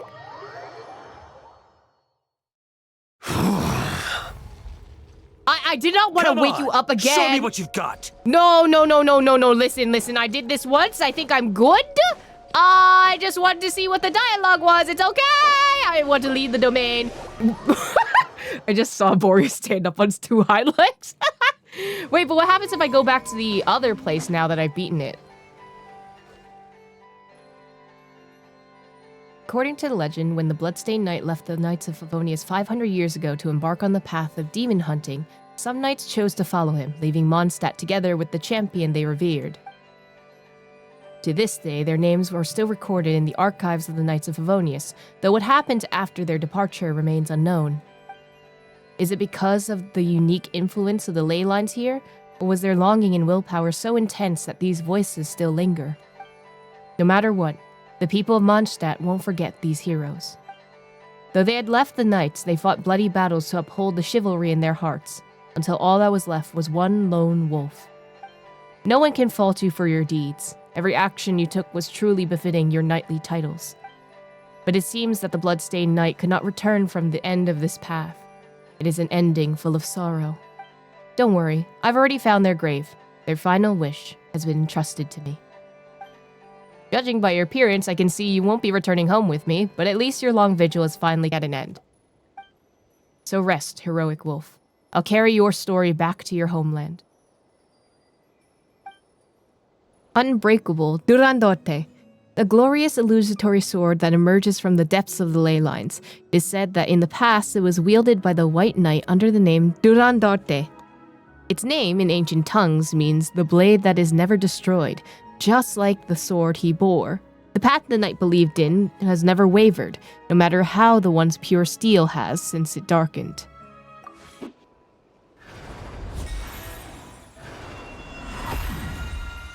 There we go.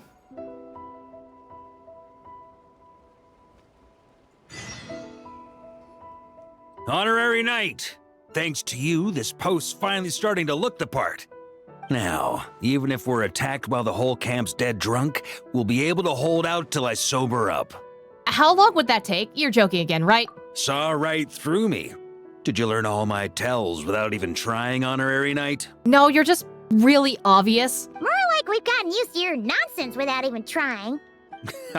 Still, When I'm not on watch, that's when it's time to crack open a cask. You're always welcome here. You know what? I'm not an alcohol drinker, but if you have apple cider, I think I'll take that. You can import that from Dawn Winery, right? Where'd he sneak off to? What is it this time? Did some cat or dog wander off again? Nope, it's the Grandmaster. He disappeared again. Where? Seriously, how does a full-grown man of his stature just disappear? It was like that even back in Mondstadt. Once the nice document stacked higher than his head, there's a chance he'd disappear. Sounds like an urban legend. Want us to help look for him? There aren't any urgent documents that require immediate attention at the moment. No need to go out of your way to look for him. He'll return when he's had enough rest. But if you happen to see him anywhere, give him a nudge to hurry up. Oh, that's so interesting. I can't talk to you as Varka. Oh, that's kind of insane. Wait. The dialogue doesn't pop up anymore. Varka's on your team. Turn left. Turn right. What's going on here, Varka? Oh, just some Knights of Favonius formation drills. These 3 overdid it last night, so I'm sobering them up. Oh, okay. And rooting out the worst offender while I'm at it, whose grand prize will be 20 laps. The Expeditionary Force is allowed to drink liquor, but ground rules stand for when and how much you drink. At least there's guidelines. I only had a little bit. Uh-huh, you sound still drunk. Me too. Save the excuses, prove it with your feet. Show me you can nail a picture-perfect parade ground pivot while you're plastered. Yes, sir. Honorary Knight. Feel like helping me get them cleaned up? I All you get gotta to do is bully keep them. yelling out drills while singling out whoever's messing up the most. Oh, why'd the voice line keep going? Sure, I'll try my hand. I've actually got this thing I need to take care of. Oh, no, I will try. Right then. You lot hear that? This here is the Honorary Knight, so look alive. Attention, and march. If Captain Hertha were Left turn. Right turn. Homie. I'm not doing bad. Bro. About turn. And... Bro. This is bad. Bro. Left turn. Homie. Oh, I'm not doing so good. I can tell. If Captain Hertha Right were turn. here too. Bro, Winifred. I'm not doing so bad. Winifred. Oh my god. At ease.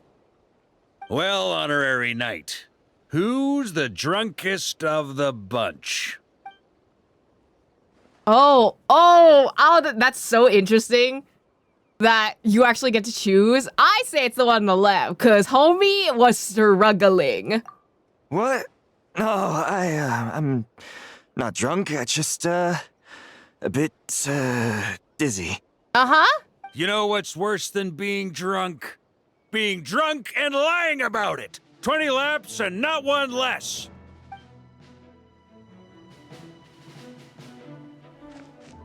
Lap time. Can he talk to you while you're doing that? I wonder if you disappear.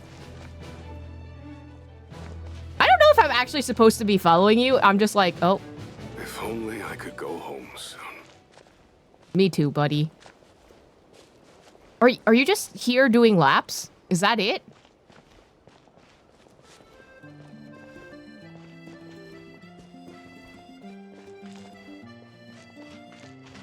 Winifred, could you go any faster? I know you're drunk, but at the same time, like, bro. Bro.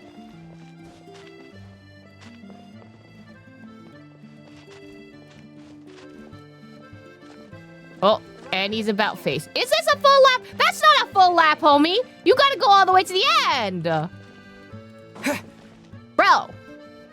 Bro, you didn't even do a full lap. Sir, turn around. Turn your fucking ass around. Oh my god, and he goes. Varka! The Untitled question. Witch's homework has been born from discussions between Varka and the witches. The task assigned to Varka himself appears to be... What is the homework? You know, since it who came up with the whole idea of holding a conference with the Hexenzirkel, how come we never found out what task they gave him? Oh, that meeting. Okay. Let's see. Varka. Wait, why is it blank? Why don't we just go ask him ourselves? Good point. Well, knowing what he's like, we better start by checking all the local taverns and restaurants. Still not here, huh? Looks like I'll have to figure this out on my own. How convenient. Speak of the devil, huh? Hey, Varka! We wanted to ask you about your task. Oh, hey there, Honorary Knight in Paimon. My task? What's all this about? The Hexenzirkel have set tasks for everyone, but yours seems to be blank. Now that you mention it, I'm pretty sure Alice did tell me something about that. I think. He forgot. You think? That conference of yours is why those tasks even exist in the first place. Ugh. Anyway, why is yours blank? If I had to take a wild guess, probably because it'd be too much for that little book of theirs to handle. I don't think that that's how that works. I'm listening. How much are we talking? My task is to make the finest wine Tevat has ever seen.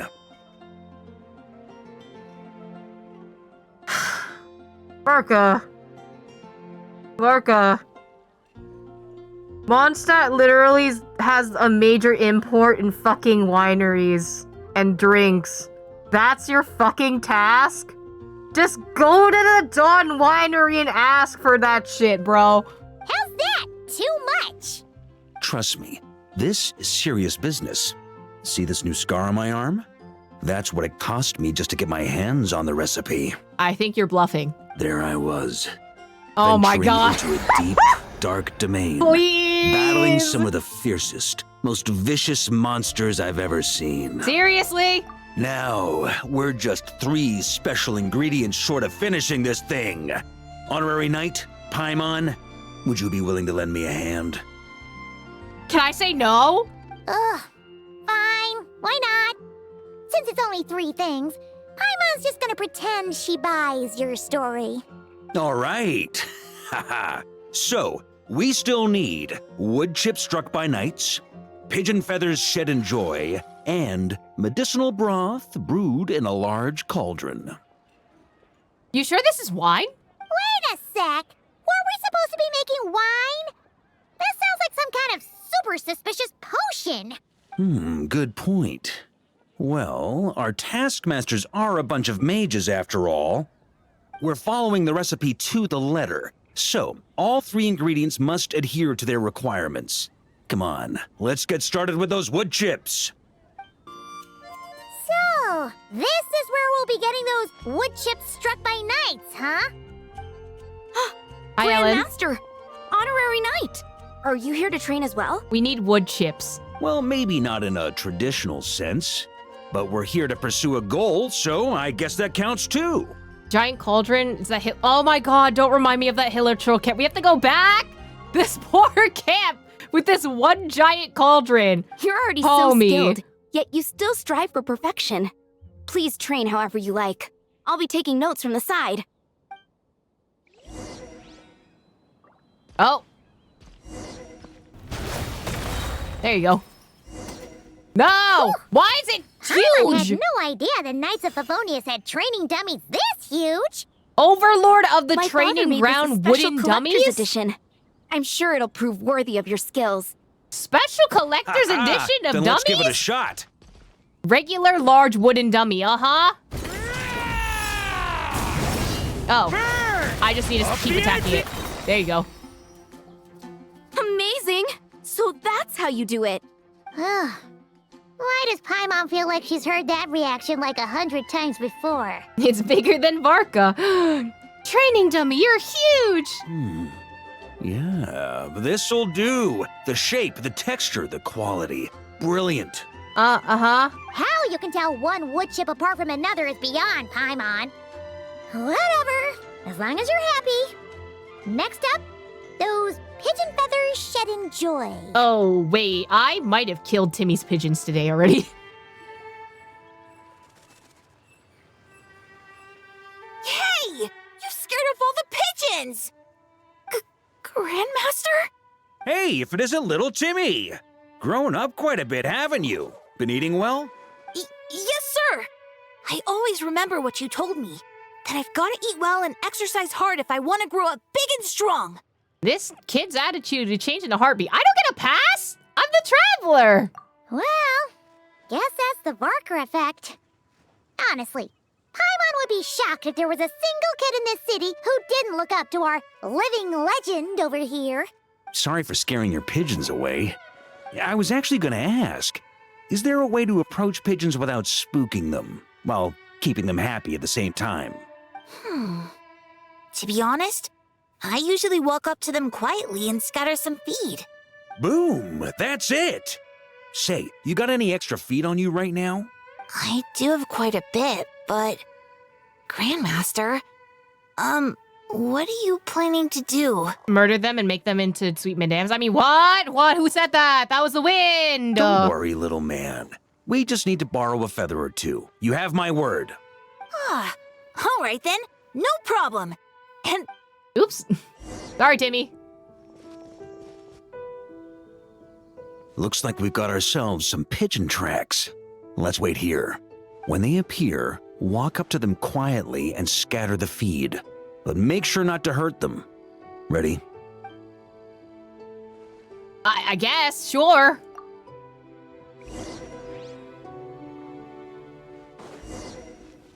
Quietly approach Hey, you scared them away! What? I didn't do anything! Guess we'll have to wait for them to come back now. I didn't do shit! Varka! Oh my god, I didn't do anything! I was trying to press the button!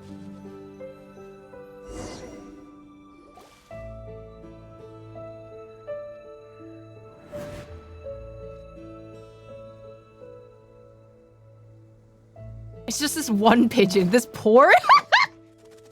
Coo! Got him! The feathers are in the bag. I repeat, the feathers are in the bag. Oh my god. Finally! This task really is harder than Paimon thought. Just one more ingredient to go. Medicinal broth brewed in a large cauldron. That's gotta be in Dadaupa Gorge. Why are we, like, harassing these Hilichurls in Dadaupa Gorge, bro? Like, every quest that requires some kind of large cauldron, it's always there. I'll head over there right away. Follow whenever you can, all right? Okay, Sonic the Hedgehog. Hey, wait a... Jeez. Talk about excited. That guy just took off faster than a flock of flustered pigeons. Classic free as the wind mentality. Bet he can barely wait for the drinks to start flowing. Oh, that old booze hound. Speaking of, hi, Diona. Diona? What are you doing here? And why were you hiding? I'm only here to pick some fruit, I swear. Just didn't expect I'd run into that piece of work all the way out here. He's been bugging me non-stop lately, trying to talk me into making him some drink again. I got so sick of it that I've been avoiding him whenever I can. Oh, what's the story behind this drink then? So, you know how he returned recently with some of the expeditionary force, right? Well, guess what? Practically the first thing he did was swing by the cat's tail for a celebratory drink or two. Seriously? Paimon thought they'd have just stayed back at the Knights of Favonius headquarters. That doesn't sound like his MO. Always had Varka down as a more angel-shared kind of guy myself. Right. Ugh. Hence why I said, practically. They did all that and more. The cat's tail was round 3 of a citywide tavern crawl. There are like 2 taverns in this city! What are you talking about? And Paimon bets they'll do it all over again the next time another batch of troops returns home. No doubt about that. Anywho, long story short, I couldn't bear the sight of those drunk old skunks for even 1 second longer. So, I made it my mission to mix them the most disgusting, nauseating drinks in all of Tevat. What's the third? I think they had 2 rounds at Angel Share and 1 round at the Cat's Tail. But Diona, you couldn't make a bad drink even if you tried. Yeah, so that's why I tried to get Prince to mix the drinks instead. Ugh. If only those drunkards hadn't started messing with his Meow Joe. In the end, Prince ran off before he could finish. Least he gave that old boozer a nice big scratch on the way out. That's deserved, honestly. Stop bothering Prince. He just wants to play TCG. Now that's how Varka got his scar. There I was, venturing into a deep, dark domain. Tavern. Battling some of the fiercest, most vicious monsters Prince. I've ever seen.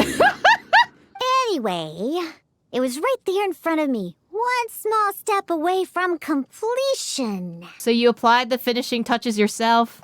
Yeah. Just out of curiosity, let me ask one more thing. What did you put in there? Some wood chips I noticed on the knight's clothes, some pigeon feathers I picked up in the forest. Oh, and some of the hilly churl herbal soup I was planning to turn into a remedy for sobering up. Yep, that tracks! Wait a sec. You said this all happened not long after Varka first got back, right? That must mean... No one's told him that only Diona herself could make such an awful recipe taste good. Uh-oh. This could be bad. We've got to go stop him before it's too late. No, I want him to see some repercussions, honestly. I need him to see some repercussions. I'm not gonna stop him. The old booze brain will be okay, though. Won't he? Yeah, he's just gonna taste a really shitty drink. Unbelievable. Ella, what are Since you when doing were hilly here? churls so amenable to reason? Ella, you haven't seen Varka around here, have you? As a matter of fact, yes, I have. Just now he went off to borrow a large cauldron from the hilly churls. And get this, they gave it up as soon as they saw him. The weirdest thing was they barely exchanged any words at all. I just don't understand how it all went so smoothly. Could the Grandmaster know some hilly churl body language that I'm unaware of? I don't think that was communication, at least not in any recognizable language, body or otherwise. That's not the point here. Anyway, where is he now? I think he was just so big that all the hill trolls got scared. Right over there. Finally, it's done. The finest wine in all of Teyvat. Right here in my hands. I'm not stopping him. Oh, hey, gang. You finally made it. Those hilly trolls just now were surprisingly reasonable. Didn't He's expect an this to go idiot. half Oh so my smoothly. Ha! Oh my god, Varka! Anyway, time to find out what this bad boy tastes like. I'm not stopping you. Huh? You want to taste it first? Dream on, kid. The honor of the first cup's mine. That's not what I'm... Don't worry, I'll leave some for you. Oh, ooh, oh. So, how those pigeon feathers, buddy? Hold up. Oh, why do I feel so bad? Oh, we killed him. Oh my god! He fell 2 steps down. Rip Varka. Varka! Are you okay? Varka! Varka! Oh god, we killed him. I'm not lugging him back.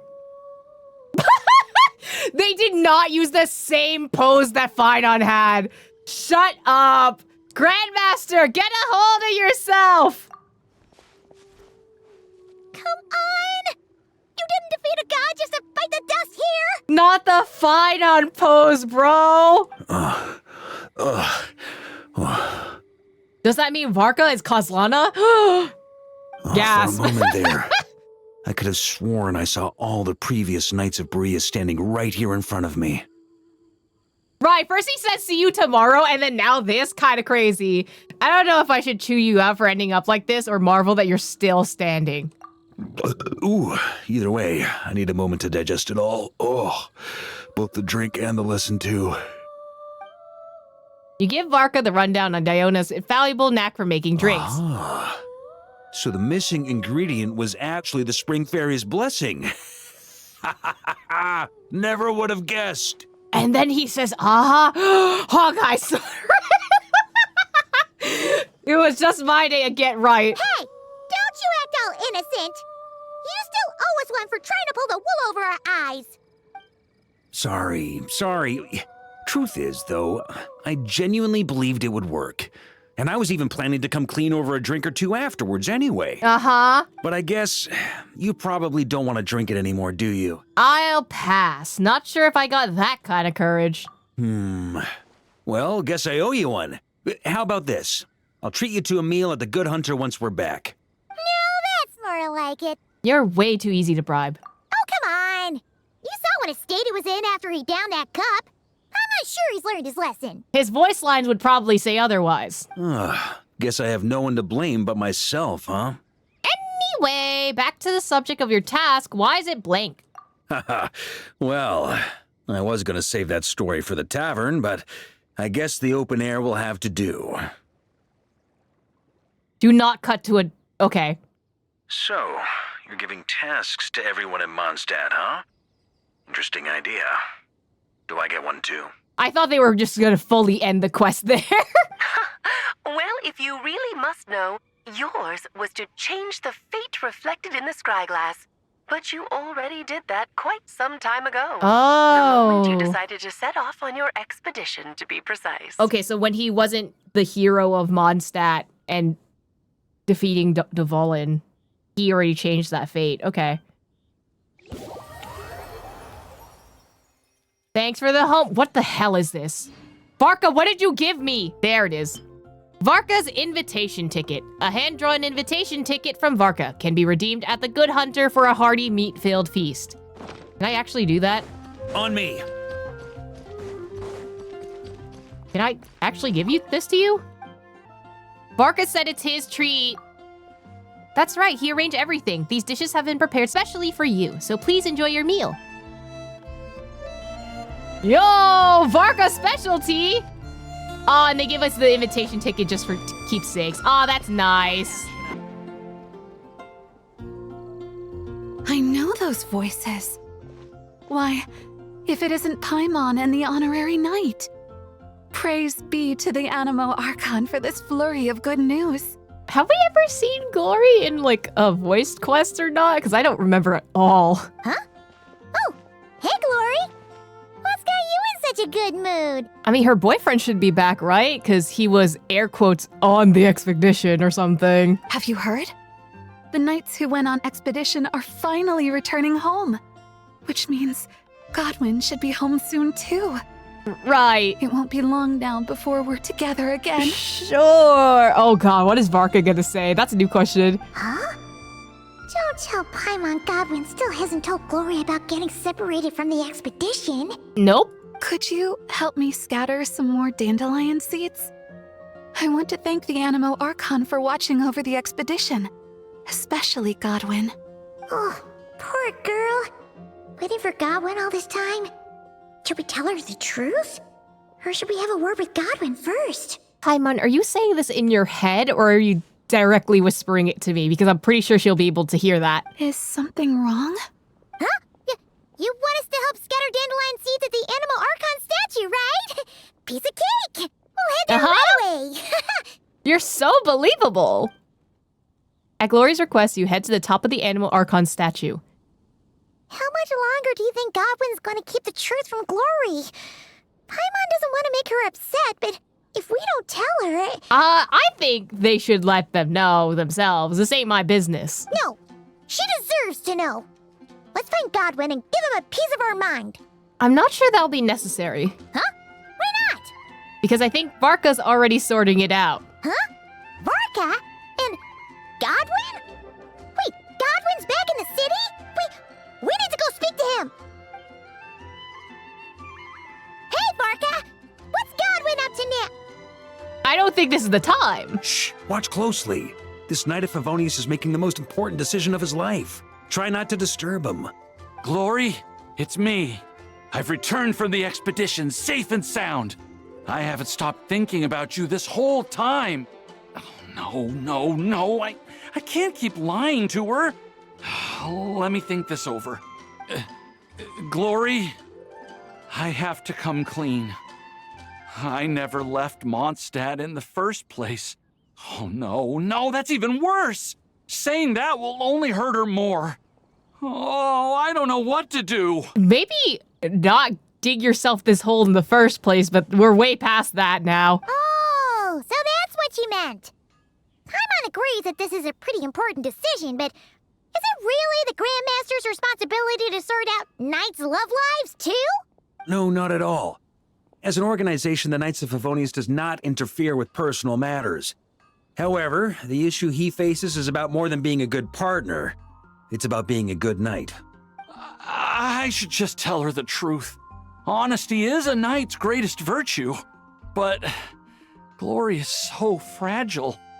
What if she can't handle the shock? Seems like being Grandmaster isn't always so easy. Well, it's not all that difficult. Besides, it's not like I'm entirely blameless in the situation either. What happened? Besides, not having him in the head count. Back then, I had my hands full preparing for the expedition, so when he suddenly applied for leave, I told him to report to Jean instead. The plan was that he'd rejoin us later. Who could have guessed he'd spend all this time agonizing over how to report back to Jean? Although, I imagine a good chunk of that time was also spent worrying about how to report back to his girlfriend. Naturally, I'll admit I was careless at the time. I didn't set a clear deadline for his report, which may have been part of the reason he spent so much time hesitating. That was my bad. No, okay, but if a higher up tells you, hey, can you just get this done? You'll try and get it done as soon as possible. Homie waited for 5 years. That's still on him, He could have just went back to Glory and be yeah, I didn't go on the expedition because Varka told me to report back. The end. That could have happened. Or he could have just told Jean. He literally was just okay, do this for me and get it done. But he still didn't get it done. So I think that's still on him. Certainly a very hands-off approach, I'll give you that. Truth is, hesitation only ever complicates things.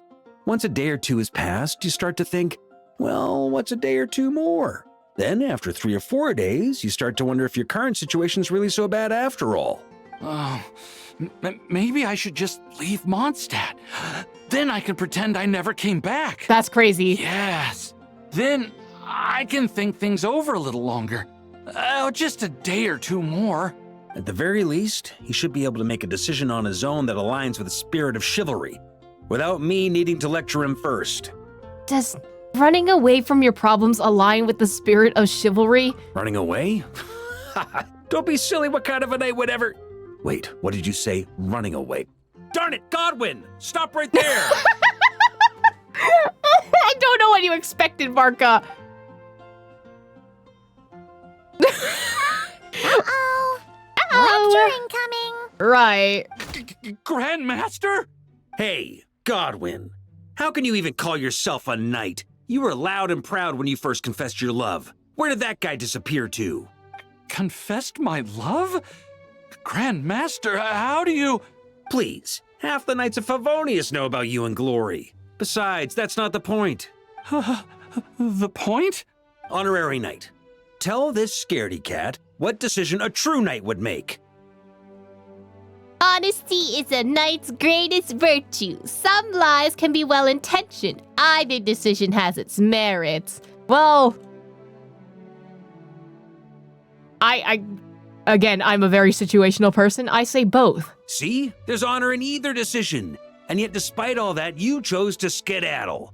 Whether you choose to maintain Glory's illusion or come clean, as a knight, you should make a decision, follow it through, and bear the responsibility. Right. Heavy on the bear the responsibility part. What were you thinking when you confessed your love? Presumably something along the lines of, does she feel the same? Might she reject me? Truth is, you had no way to know. But you put yourself out there and told her all the same. Now, all you've got to do is muster up that very same courage. The courage to make a decision, whichever one it is. I don't want to be like this. It's just, whenever I picture Glory's reaction, I lose the courage to make up my mind. Yeah, but why are you just assuming that you'll know what she's gonna react to?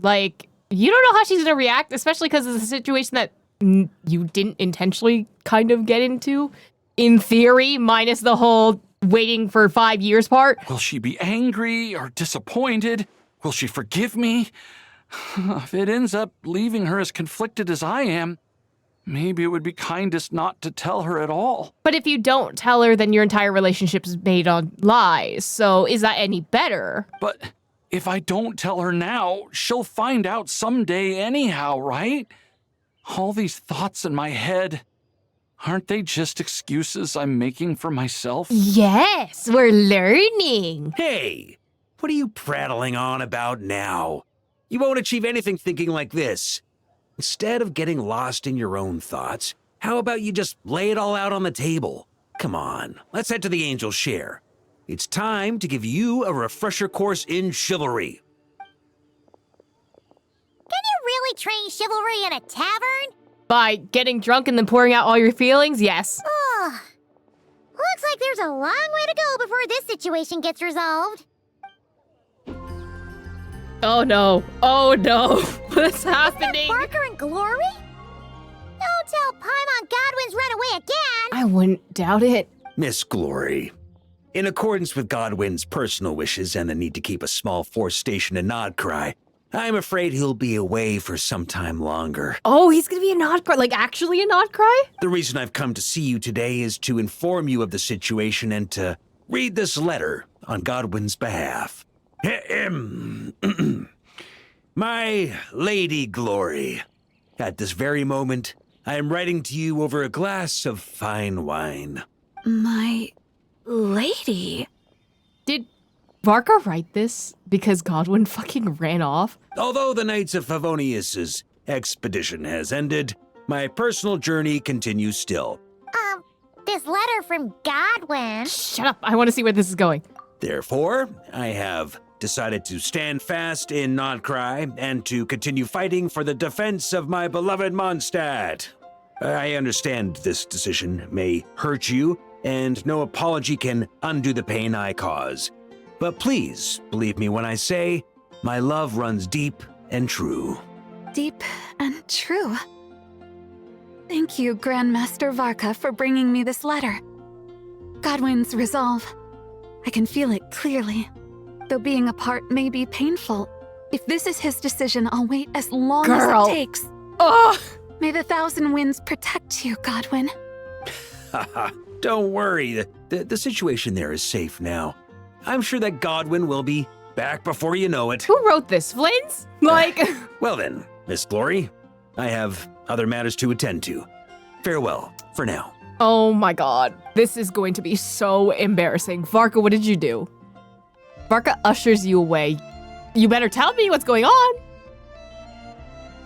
What's the goal with that letter? Did Godwin really go to Nodcry? He did indeed. Where should I start?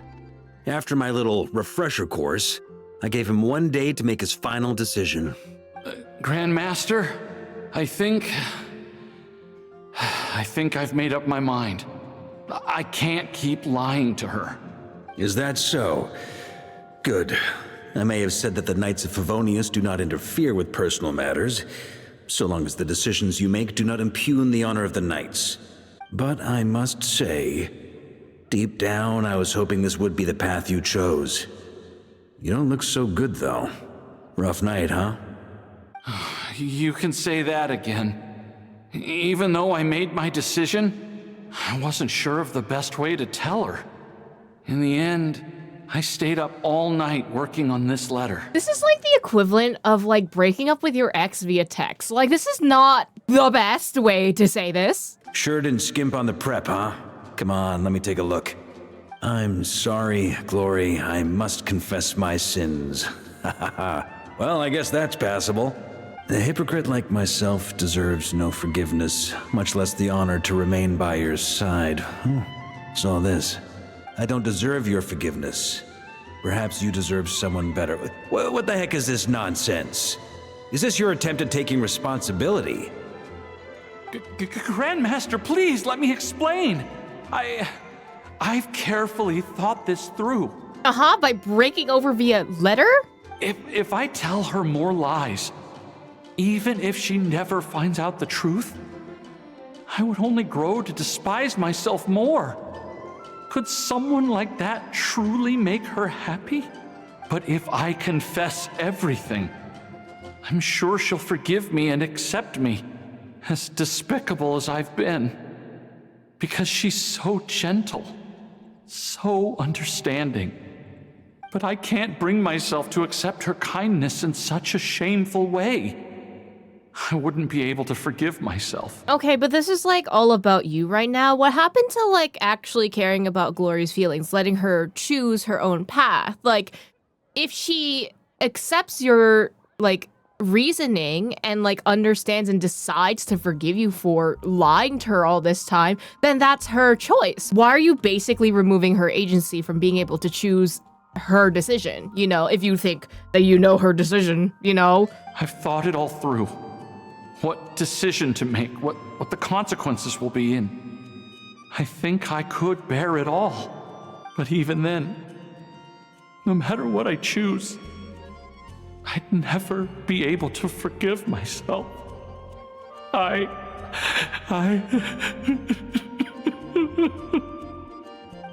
In this state, even if I forced you to face her, I doubt it would do either of you much good.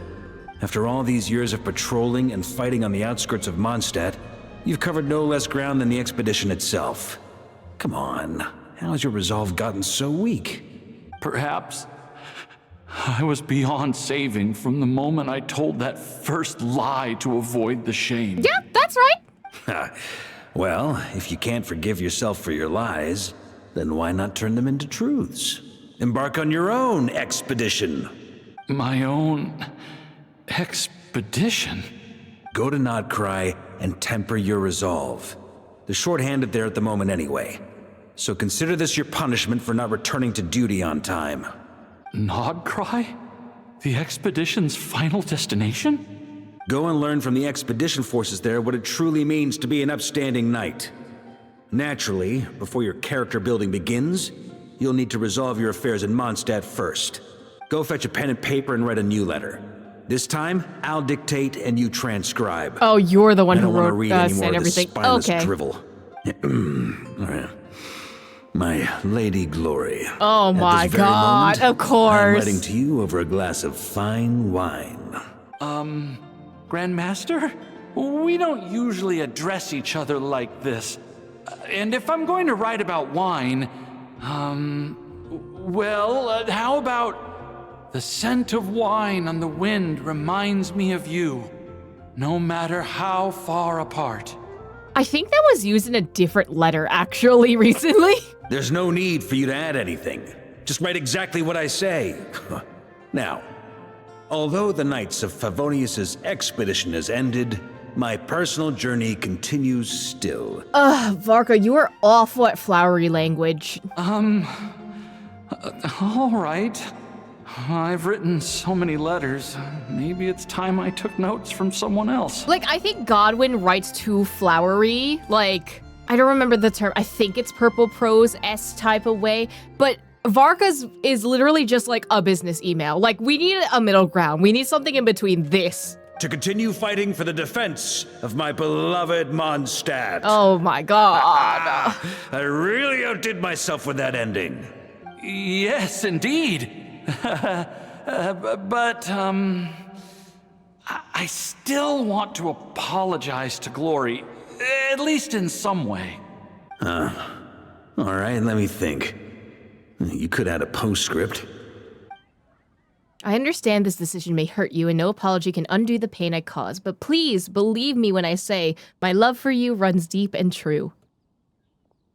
Paimon knew it! Something felt off about that whole letter. Except the last bit. Right. But isn't this just a different kind of lie? You think so? Well, the letter genuinely was written by Godwin himself, and he really has gone to Nodcry now. As for getting separated from the expedition, well, the letter didn't mention anything about that. Ugh. So Paimon guesses you didn't technically lie. Right. Besides, if Godwin were to face Glory now, it would leave an indelible mark on both their hearts. They'd never be able to truly move on. He made an undeniable mistake, one for which he must make amends through his actions, both for the Knights of Favonius and for Glory. Okay, I agree with that, but to tack this on with another lie... Maybe we don't do that, because if I were Glory, right? If my partner were to be like, hey, I actually ended up lying to you this whole time, and I never went on this expedition, right? Which, like, I would be pissed off. Like, let's be real. Like, so you didn't come back? Like, why didn't you, like, go anywhere afterwards? But to tack it on with another lie, to be like, oh, I'm gonna go to Nodcry and go on my own expedition type way, like what Varka basically did. It's just like, oh my god, like, please, this is a lot. I feel like you could have gone to Nodcry, right? And just been like, hey, there was some situation that happened. I need to stay in Nodcry, and thus I will stay here. I think the amending part is literally just him going to Nodcry and learning everything, at least for me. Would I still be pissed off that my partner lied to me all this time and wasn't actually in Nodcry this whole time? When that happened, yes, I'm gonna be pissed. But like, genuinely, he should have told her so much earlier, because now it's been like 5 years of lies. Come on, bro. Like, I don't know. I just can't stand that he lied for like 5 years, and then now on top of that, he's like, well, I'm gonna have to do that again. And in technicality, I didn't lie, but I stretched the truth a little. The omission of the truth is pissing me off a little bit, I'm not gonna lie. Godwin has promised me that once his expedition is over, he will personally confess everything to Glory. See, that's what I want. I want taking accountability for your actions, you know? So if I realize, you know, if I was Glory and I realized my partner were to take accountability for his actions and went to Nodcry after not being able to go because of a situation that happened, I would actually be okay with it. I would be more pissed that he didn't just tell me the truth about being separated on this expedition in the first place. But at least I could see he was trying, you know? I still don't like the whole, like, technical truths. That pisses me off sometimes. As for me, I pray he won't waste this opportunity to become a true knight once again. But that's an understanding we have as fellow knights of Favonius. Well, at least he's moving in the right direction. Though, even if we can tell something's off with that letter, surely Glory will know exactly who wrote each line, too. Don't forget to keep your promise, Godwin. Girl, she's like right there. Like, also we're gossiping in the middle of Mondstadt. Like, let's be so for real. Someone's gonna figure it out. And Glory 100% figured it out. Oh, hey, there's Godwin. Glory, please wait for me a little longer. I swear I'll become someone you can be proud of. There he is. What are you doing? Ah, hello, Honorary Knight. I'm observing my daily repentance. After the Grandmaster dispatched me to Nodcry, this has become part of my routine. This way I won't forget why I came here. If I don't keep this up, I'm worried I'll sink back into endless procrastination, then lose the courage to shoulder my responsibilities and the resolve to confess my love. The Grandmaster helped me fight for this final chance. I must make up for the expedition I missed and prove myself a true knight. Are you alright? Bro's not alright. I'm sorry for the trouble I caused you and the Grandmaster. Just thinking about how I behaved back then, I wish I could give myself a slap in the face. How did I not understand? The only way to make up for my mistakes was to make Glory happy. If neither lies nor truths could do that, I should have seen that there was only one thing left for me to do. Become someone capable of giving her happiness. How's the expedition going? It's only after coming to Nodcry that I've truly begun to understand what I missed out on.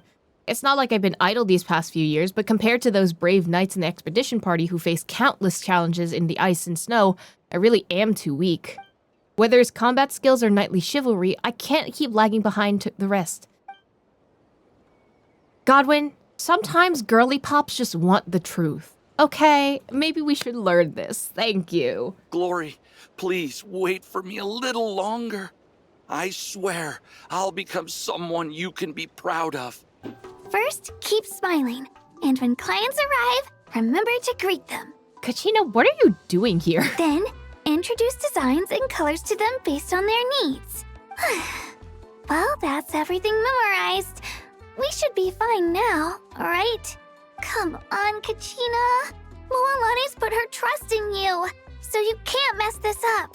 Is Moalani on vacation? You totally can. Hi, Kachina. Welcome to Leisurely Puffer Water Sports Shop. Huh? Traveler, it's you! I love that she noticed me chest up. Why are you manning the store? Well, Moalani's gonna be leading tours over the next couple of days. She'll have to start prep work today, in fact. so that left the shop without staff. Now, she did say that closing it for a while would be okay. I love that she said closing it. Closing it? But since I happen to be free, I thought I'd do something for a friend. And I might open a cake shop someday. So getting some experience now couldn't hurt. Right, customer service. You gotta learn how to do it. I'd say you reacted quickly and carried yourself well just now. I believe in you, Kachina. Thanks for the encouragement. Moalani said something similar before.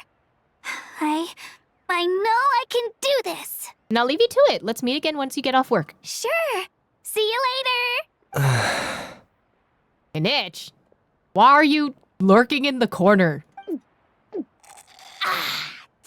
Delicious. Hey, Kaniche, what are you idling around for? Come forth and serve the almighty Dragon Lord, Kahulao, some more Canepa berry juice at once. Busy right now. Baloney. You're not doing a thing right now. Kachina will be fine. Serving your lord drinks is a far more pressing issue. Also, can she not see this happening or hear this happening, actually? Not if there's none left. What? How could it have gone so fast? Ugh, I've barely had a few sips. Wasn't there a whole bottle? You drank some behind my back, didn't you, Kaniche? Not that there was any need. Why, you stubborn brat! Anyway, hurry up and find that little rascal Mualani and have her bring 3 more pictures of juice as tribute to our eminent personage. This was barely enough to wet our royal lips. Come on. That's a phrase. Let's go say hello. We meet again, traveler. Hi. Kaniche, how? Are you here to check on Kachina? Yeah. Mualani asked me to keep an eye on her while she minds the shop alone. She asked both of us, you self-centered little minion. Both? The mighty Dragon Lord and his accomplishments shall not be overlooked. Uh-huh. Then let all know that the mighty Ahau spent all our advance payment before we could even finish the commission. Oh! Really? A mighty deed indeed. Kaniche, you little... Seems like our job is done. It's about time for us to... Huh? Leaving so soon? Not on my watch. Good thing I sped up my preparations and got back early. Just a little worried, you know. But since we've run into each other, let's go grab some dinner together to celebrate Kachina's first time managing a shop solo. Traveler, you should join us too. Look, Kachina spotted us. Oh, and by the way, there will be lots of iced Canepa berry juice at the dinner. My treat. Ahem. Then I, Kahulao, shall deign to accept this invitation. Crazy that Mualani's being nice, but that's so in character for her. And so goes another lively day in Natlan. Let's go then. Yay! Kachina! Over here! Over here! Coming, Mualani! That which has lost its power, a curio whose power has faded away, crafted from fine jade and bronze, it now awaits quietly for the moment it might shine once more. Go to quest. Zibai has prepared a small gift for you. What could it be? It doesn't look like Zibai's here. And after she invited us to come, too. Where could she have run off to? Huh? This parasol looks familiar. Have we seen it somewhere before? Maybe it belongs to her. You're probably right. But why would she leave her parasol here by the door? She does have a pretty poor memory. Oh, what are we going to do? The way things are going, Paimon's worried she'll get halfway through eating and forget how to pick up her chopsticks. Oh, we should go find her. Wait a moment. I'm not sure this is really a parasol. Huh? What is it then? Let Paimon take a closer look. A big-ass umbrella. Whoa! Can the gods or demigods please tell us that they're gonna make a domain before bringing us in there? What's going on? How did we end up here? There's a Chenyu Vale TP? Oh, there you are. So, how do you like the little trinket I made for you? So, this is where you are, Zibai? What's this parasol? It suddenly went whoosh and transported us here. It seems I'm not the only one who struggles to remember things.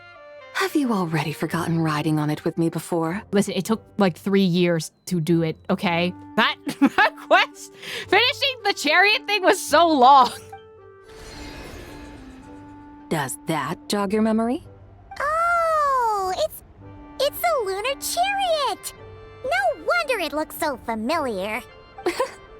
It's just a replica created from my memories. And Why'd you it's say all that so thanks to the nonchalantly? broken jade token you returned to me. Oh, so this is the little trinket you were planning to make. Precisely. This jade token chariot can quickly transport you wherever you wish to go. Quickly? Which should help your travels unfold more smoothly. Quickly? Zibai, it took 3 years to take that chariot last time to go up to Wangshu Inn. Please take it, my dutiful guides. Wow, this is amazing! Paimon thought you were saying all that making a trinket stuff to be nice. She never expected you to actually do it. I had expected it to take some time, considering how badly the token was damaged. Its spiritual energy was completely gone. But fortunately for us, this is Chenyu Vale. Huh? What's so special about it? Do you know exactly whereabout we are in the Vale? The harbor. There's something to do about opening the jade portal in the harbor, I think. Yilong Wharf? You have much to learn about this place. The ground beneath our feet is actually one of the key intersections in Liyue's ley lines. Oh. There are 8 such nodes in total. That's going to be plot relevant for later. Life, death, repose, concealment, initiation, terrain, fright, and injury. You're more familiar with this place than I expected. Oh, Paimon remembers now. You're talking about the 8 gates. Correct. Where we stand right now is the center of the most auspicious of those gates, the Gate of Life. The Gate of Life symbolizes growth, prosperity, and revitalization. Thus, I was able to replenish the Jade Token's spiritual energy so quickly and craft this chariot. Wow, talk about a power-packed position. Guess Chenyu Vale really is a land of wonders. Indeed, you would do well to settle here in peace and prosperity. Huh? What do you mean, you? It's nothing. All right, I have done all I wish to do. You may go about your business. I plan to take a stroll atop the mountain. This is where we part ways. Thank you, Zibai. No need to thank me. You woke me from my slumber.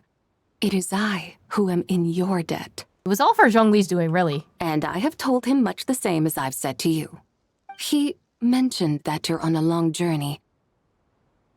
Does your next stop happen to be a distant land of snow? Oh, yeah, we're going to Snezhnaya. Snezhnaya. Although I know nothing about the place, no journey through ice and snow is without its dangers. If you find yourselves in need of help, you know where to find me. I know. Take care. Well, a gift is a gift that counts. Now we just have the chariot, I guess, in our inventory. You have summoned me, and I shall fulfill my duty. There it is. We just added extra ribbons. Jade-like canopy. 0 out of 1 already exists in this world. What? Wait, okay, so I can... How does this work? Use. I don't know what I just did. Is this just like a TP? Oh, it's just an extra TP. Oh, it's a replenishable TP. Oh, that's kind of nice. Actually, I never have to craft a teleport waypoint ever again. I can just use this. That's actually pretty good. Although now I have the jade-like canopy kind of stuck here. You can reach the main road from here. The road is wide. Very wide. You won't get lost. Zibai and Chi-Chi is not who I expected, but okay. My thanks, child. As I recall, you live at the Boo Boo Pharmacy, yes? I've seen you in the city. Yes, but my memory isn't good. I've forgotten you. Sorry for forgetting. I need to go gather herbs. Dr. Baichu is waiting, so I have to leave. Miss Chi-Chi, please wait. Yeah, that's Chi-Chian. Zibai. What an odd combination. Why are we hiding behind this rock? Anyway, let's see how things play out first. Fly lower, Paimon. Okay. Ugh, why are we being all sneaky anyway? There's no way we can hide from... If you need medicine, Dr. Baiju is at the pharmacy. Please go there. I'm sorry, but I really did forget you. I really need to go gather herbs now. Goodbye.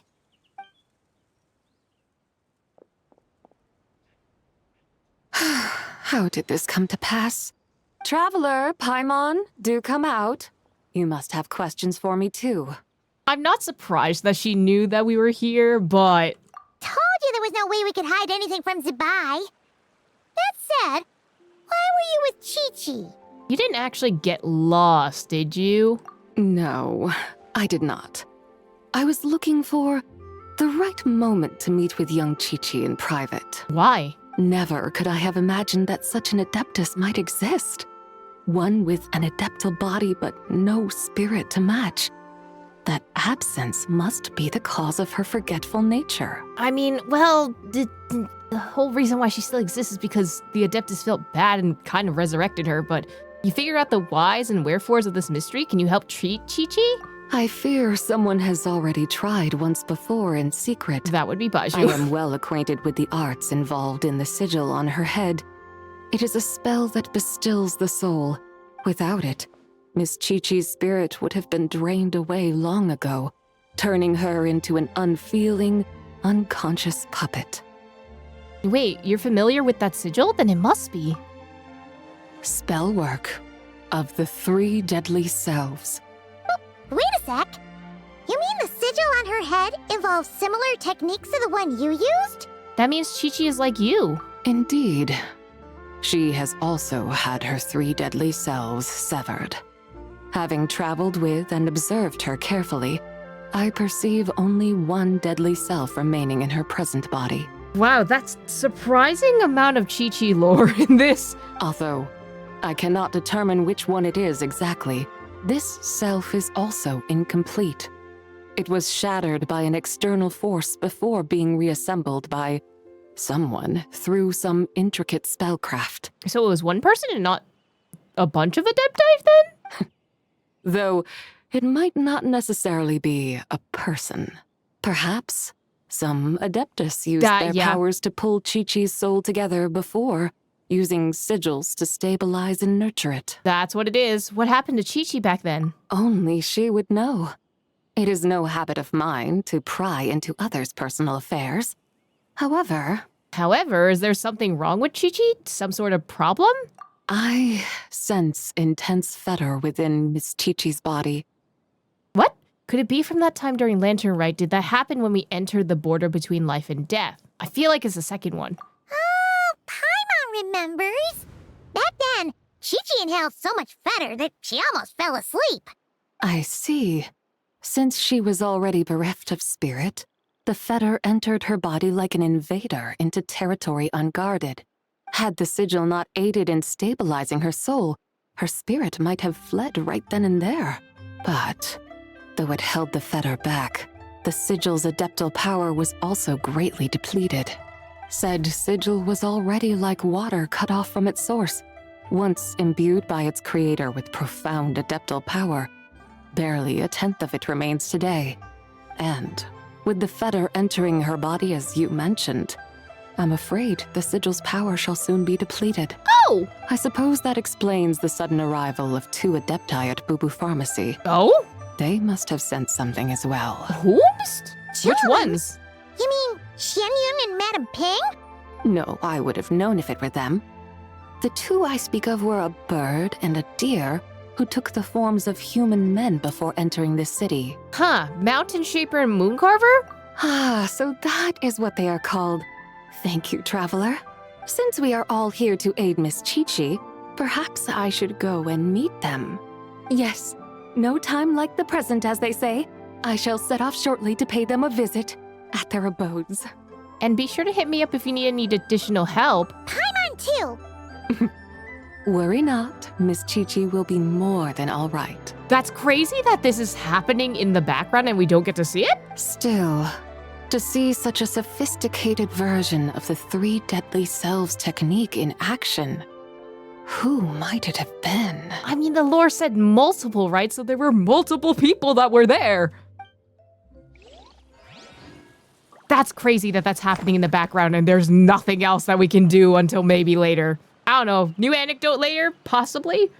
That's my boy, my son, coming! Isn't it a rather remote spot for a break? You didn't get robbed, did you? Oh, it's you!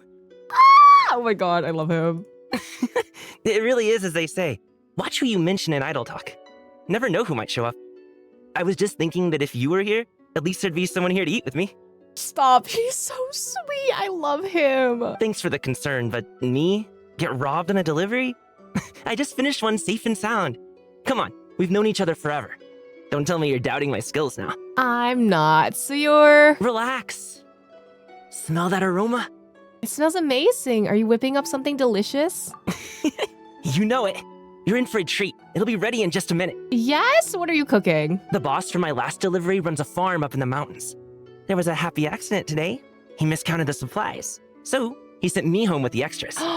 Wait, I love that for him. That fowl is really dope. I mean, it's super fresh and the meat is top shelf. You can say dope, it's fine. There's even spring water from the mountains on our way back. Right place, right time, and I had a feeling that the right people might show up for the trifecta. That's why I decided to make something that I recall as Golden Tempered Jade. Wait, is it really Golden Tempered Jade? You've tried this dish before? Not at all. The name's impressive, though. It's not just the name. The taste is out of this world. I also love chicken or like fowl dishes in general, especially in Cantonese cooking. So I love this. Actually, I learned this dish from Leon, a helper from back home.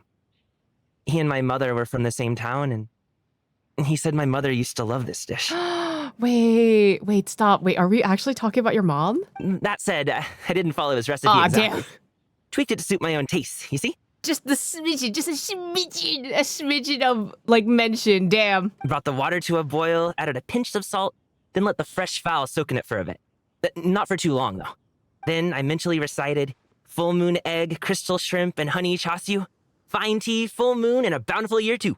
Scooped it right out once done. I had to repeat that step 3 times before placing the fowl into mountain spring water infused with mist flowers. Hot and cold.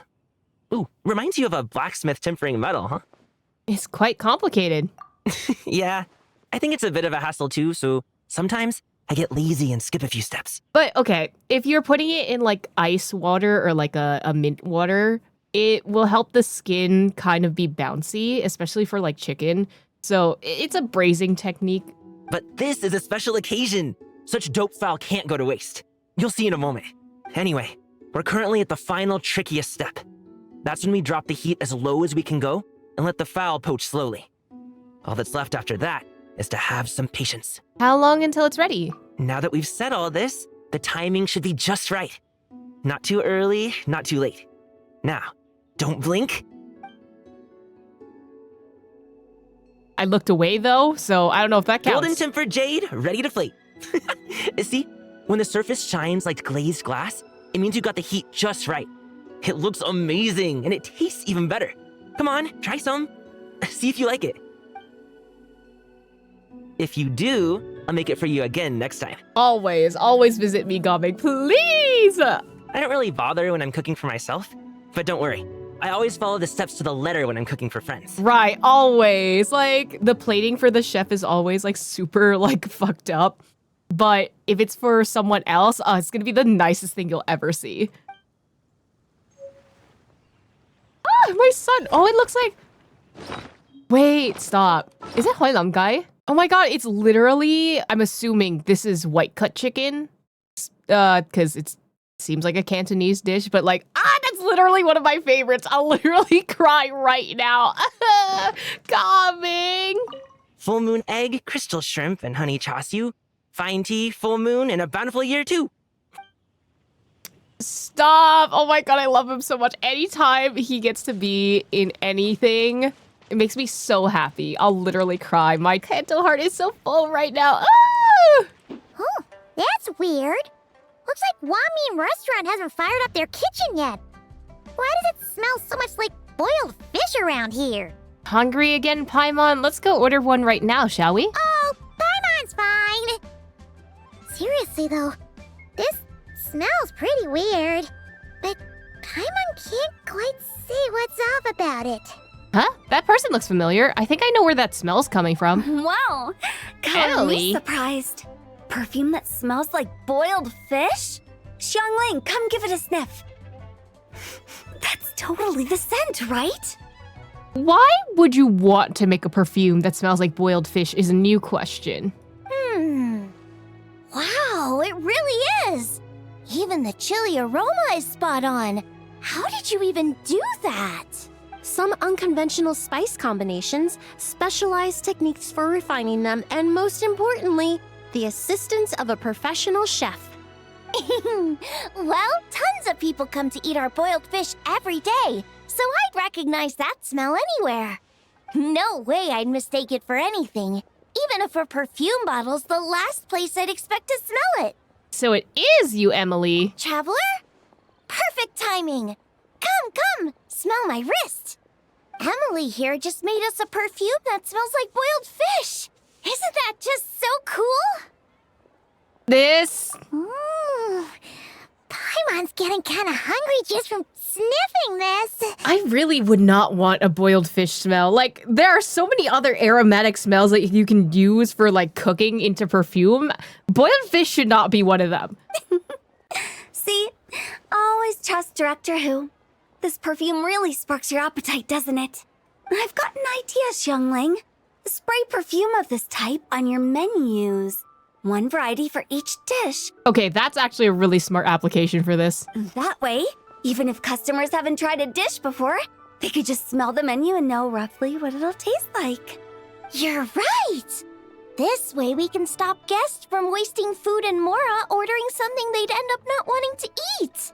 Exactly. We could even make a whole Leeway flavor atlas. A big chunky book you can flip through to sample the aroma of every single dish. How's that for an idea? That sounds like stuffing a whole bunch of dishes into the same cabinet. The flavors would definitely get all mixed up. I think if you bottled them, it'd be different. Is this really how perfume is supposed to be used? Paimon thinks it sounds really fun, you know? Just open it up and you can smell all that yummy food. But wait, won't that just make us even hungrier? And that's how you sell things, Paimon. Food fragrance design is a fascinating field worth exploring. Besides, creations made on a whim are meant for our pleasure. We need an answer to anyone on their account. Use them anywhere you like, whenever inspiration strikes. Besides, it seems like this perfume is already taking effect.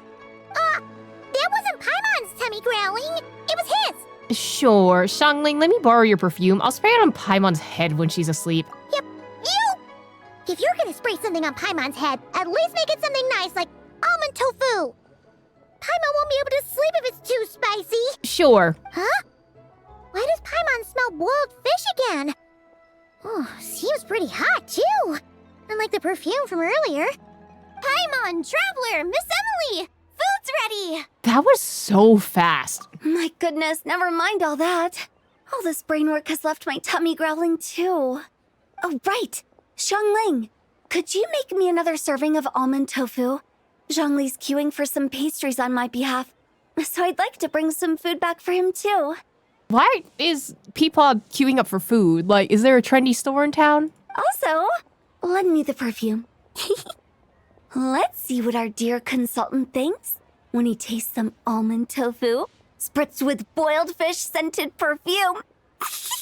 You're going to poison poor Peepaw.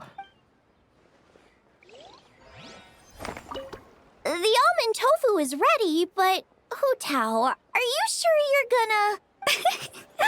Dear oh dear, this almond tofu is a brand new, one-of-a-kind flavor. This scent it's quite unique. Yeah. She's gonna poison people. You know what? Elemental Dragon can handle it. It'll be fine. Not my problem. I've already organized all the materials related to the products and the business premises. Considering that the standard procedure of applying for the business license can take some time. Out of all the places Shinobu can show up, Fontaine was not one of them. Like, I know she's a lawyer girly, but at the same time, what business you got here? I recommend that you coordinate with your partner in Fontaine as soon as possible to decide on a timing for handling the paperwork. Oh dear. There I was, so caught up in choosing the new store location that I almost forgot about this. Almost messed up big time. Please don't panic. According to the schedule we drew up, there's still ample buffer time.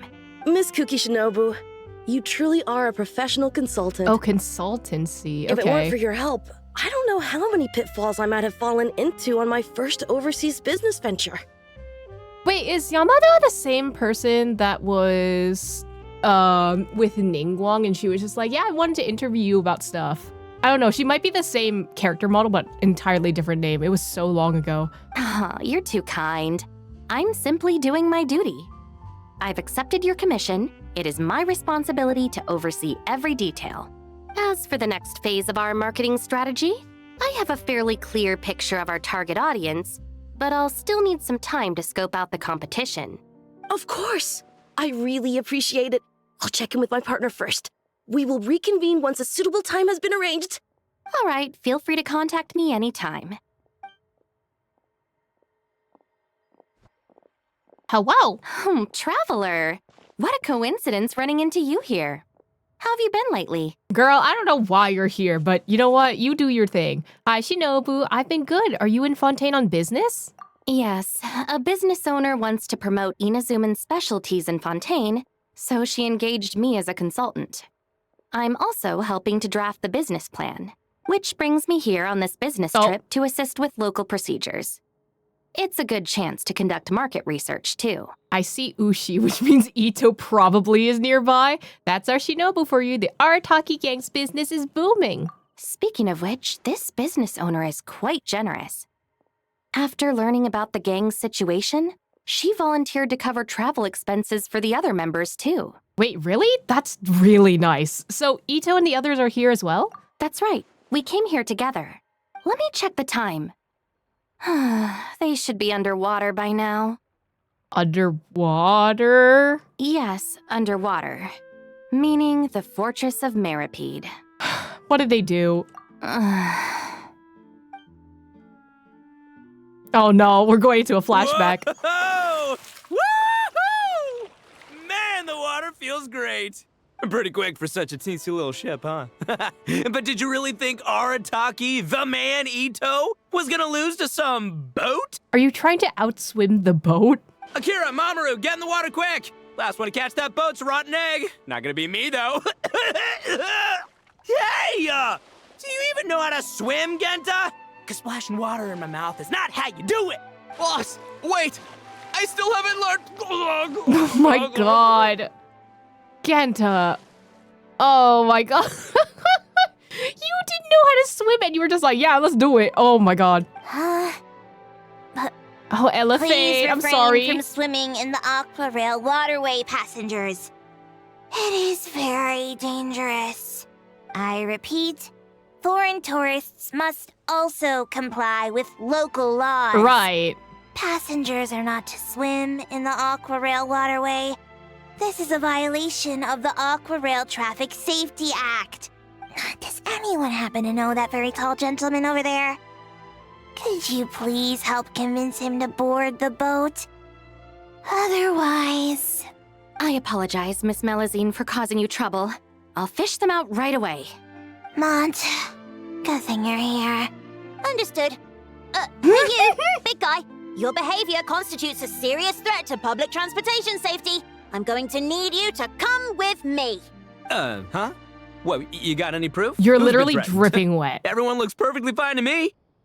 You know, I've got a top-notch lawyer on my side. Don't say I didn't warn you. Besides, even that Tengu warrior everyone's so scared of back home in Inazuma can't do nothing to me. How's a shorty like you supposed to bring me in? I'm more scared of her than I am of Kuki Shinobu. I'm sorry.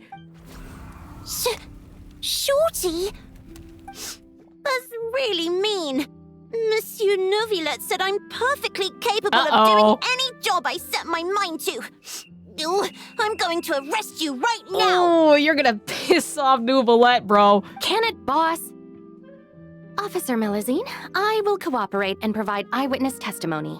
Hey, Shinobu, aren't we supposed to be on the same team? How could you... This isn't a big deal right now, but if you don't cooperate, this'll only escalate further.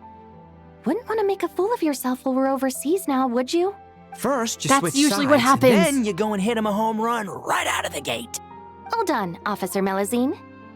You can take them now. They won't give you any trouble. Boss! Wherever you go, we'll follow. They're so pathetic. I miss them. That about sums it up. It's not that serious. Their detention period will be just about over when I finish my business here. I'll just pick them up on the way back to Inazuma. You have it tough. This is nothing. I'm used to it. That's still so sad, though. I hear the Fortress of Meripede has a different management style from the Commission's detention cells. It'll be a good opportunity for the boss to broaden his horizons. Oh, are you free later? I'm planning to go pick out some gifts for Yanfei and Miss Kujo. Yes? I'd appreciate it if you could provide a second opinion. I'm ready anytime. Thank you for your help. Just a moment. Ushi! Come on. We should get going. I love that Ushi is just like, vibing, not being arrested. If Bull Chucker's in jail, why is the bull still here? Ushi is a free bull, okay? Yeah, let Ushi do what he wants. Ushi has always had his own principles. He never gets involved in anything the gang does that's unreasonable or against the law. Right, and that's why we like Ushi. Hi, Ushi. He also helps handle all sorts of errands within the gang.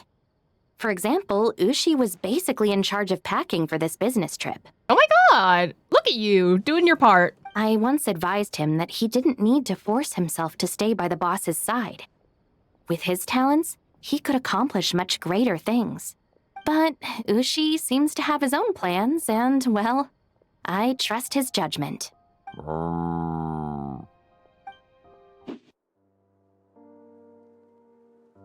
Hi, Posse. Are Paimon's eyes deceiving her? The person sitting behind the desk is... Oh no, the Duke has turned into a Melusine. Nuh-uh, that's not right. This is clearly... Oops, my mistake. The Duke turned into a Vishap. What on earth are you talking about? Sorry, Passive. He's not quite himself right now. I was just pulling your leg. Hi, Passive. Oh my god, my baby. Morning, noon, night, Passive. Hello to you too, Passive. Still, what are you doing here in the Fortress of Meripede? Did you do something bad? Did you get a job here? I can't imagine what kind of work Passive could do here. Patrol the sea with bishops in tow? Big bright light! Melusine! Passive. Hungry. Paimon doesn't know what that big bright light is, but we can deal with the hunger problem at least. I feel like she's talking about the lights outside the Fortress of Meripede. Traveler? You must have something yummy in your bag. Why don't we... Ryo, right here. Aw, hi, Wriothesley. I see we have some unexpected guests. Welcome. Just give me a moment to put my things down. Oh my god, he's How taking times care change, of one huh? of the boyfriend's Me of all children. people diving into the water to hunt for food. Paimon sure didn't expect you to do that personally, Your Grace. I don't actually mind. Nothing wrong with the occasional swim. It's good exercise, and if I'm lucky, I even get a free otter show out of it.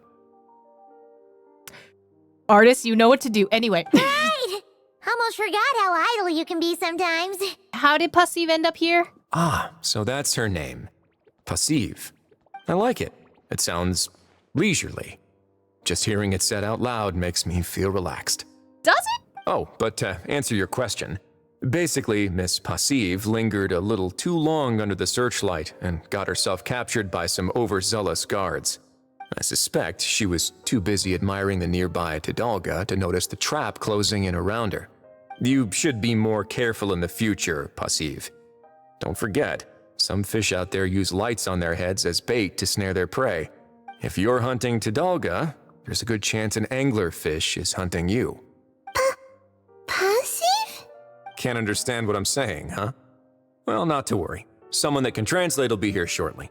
See, I know it's gonna be Siegeween, but I would love Nuvalet to show up. Who? I believe you're already acquainted. He sometimes goes by New Wait! Valet. Oh my god, yes! I know him. I know him very well. Well, what do you know? I have a knack for this. I understood who she was talking about right away.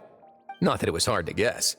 Makes sense that a Melusine would know Nuvalet. Mm-hmm. Still, I've never met a Melusine who eats Tidalga, speaks in riddles, and even uses Melusine to express negation. Ah, well, about that. It's a long story. Once upon a time in Enkanomiya. Where? Hi, newbie. Ah! Oh my god, I love this. I genuinely thought it's gonna be Siegeween. Sorry to keep everyone waiting. I trust I am not late? Ah, Nuvalet. Of course not. Whenever you deem fit to grace us with your presence is always the perfect time. Miss Passive is waiting for you. Take your time, finish your food. We will talk afterwards. Oh, this looks just like a parent finding their lost child in the park. Correction. They're the two parents figure out what to do with their child. Well, that's about right, actually. He's only here because I broadcasted a missing person notice throughout all of Fontaine. I see. What a touching reunion. It seems we are in fine spirits today. These jokes are certainly imaginative. Seeing Passive safe and well seems to have put you in good spirits too. She must be very important to you. Since there are no outsiders here, I'll get right to the point. Despite appearances, she is quite different from other Melusines. You listened to Nuvalet's explanation about what makes Passive special, That which you already explains knew. it. So that's why Passive expresses herself in such a unique way. You see, this is why it's always worth striving to stay alive as long as possible. To gain more knowledge? That's a complete 90-degree, but okay. To hear stories from those who have lived longer than you about things you never knew. Passive! It seems Miss Passive agrees as well. Indeed. Thank you very much for taking care of her. My pleasure. And thanks to you all, I now have ample reason to give my friends at the Fontaine Research Institute a little task. I'm hoping they can add some ID verification functionality to our big bright lights. I mean, of all the ways to invite our friends at the fortress to come and visit, this doesn't seem like the most sustainable long-term strategy. You're right. Even we get picked up from time to time while passing by. Can't wait to see what the inventors come up with. Don't get your hopes up. I'm just hoping I get to see it before I die. Bro, really? Until the process is complete, I shall inform the Melusines to avoid any such big bright lights when passing through. I shall do the same. Sounds good. I'm sure you'll manage. Not him pausing after that. Apologies for the inconvenience. In any case, I cannot stay long, so I shall take my leave together with Passive. If there are other matters to discuss, let us meet above the surface. Understood. On a date. Passive, come! Goodbye, Ryo! Bio from Rio. See you next time. That's so cute. Stop, they're so cute. Oh, I die for them. Oh dear. I forgot to have Nuvalet explain the anglerfish metaphor to Passive, and I didn't get to ask about Enkanomiya either. Well, never mind. There's no rush. I'll write him a letter when I send the documents over. I see. This might be a birthday message for later. Illuga, can't you just, sneak up behind those monsters with me and bam! Take them all down? Oh my god, they get the little D&D pictures. Oh my god, that's so cute. Oh, I love hers. I can act 3 times in a round, and there are only 4 monsters in total. I'll take 3 down. You just gotta handle the last one. I can draw the monster's attention from the front. Illuga's also like so sneak cute. attacks. I love this color scheme for him. Stop. The purples are so nice. Navia changed There hers, isn't I much we can think. do. Illuga's a Lock Knight who chose the Goblet of Justice. Did she actually? The hat feels different. The hat feels really different. Indeed. If Illuga Hers were to didn't change, strike for sure. from behind, he would be forced to become an Oathbreaker Knight. A significant penalty would apply to all actions going forward. Oof, that's not good. If we don't defeat all these monsters in one go, those explosives are going to blow us sky high. There's another way. I can use Raging Torrent to dash straight into the thick of it, then detonate the explosives. No, Self-sacrificial no, that won't do again. it all. Your character would get wiped out that way. We finally managed to gather the party and have such a lovely time together.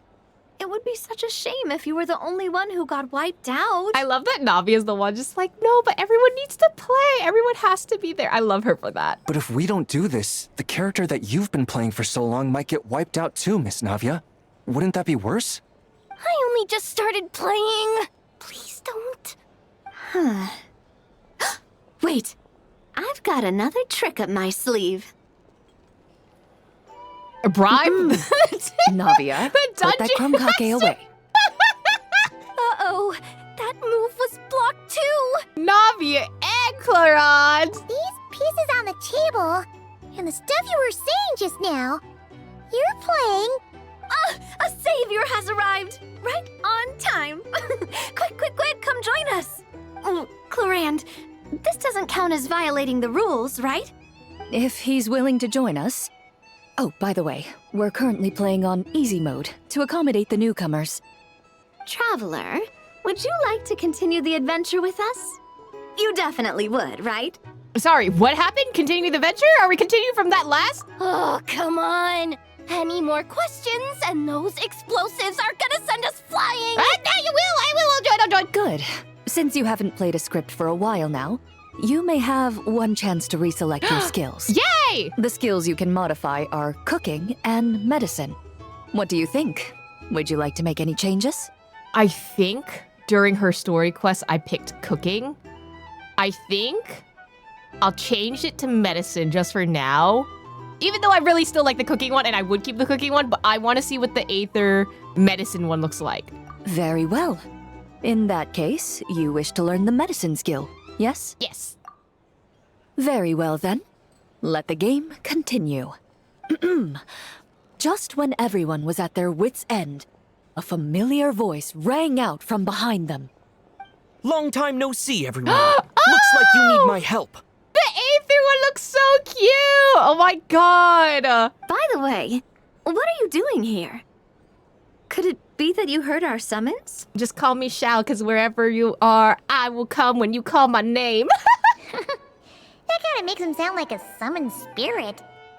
Well, not that he doesn't fit the part.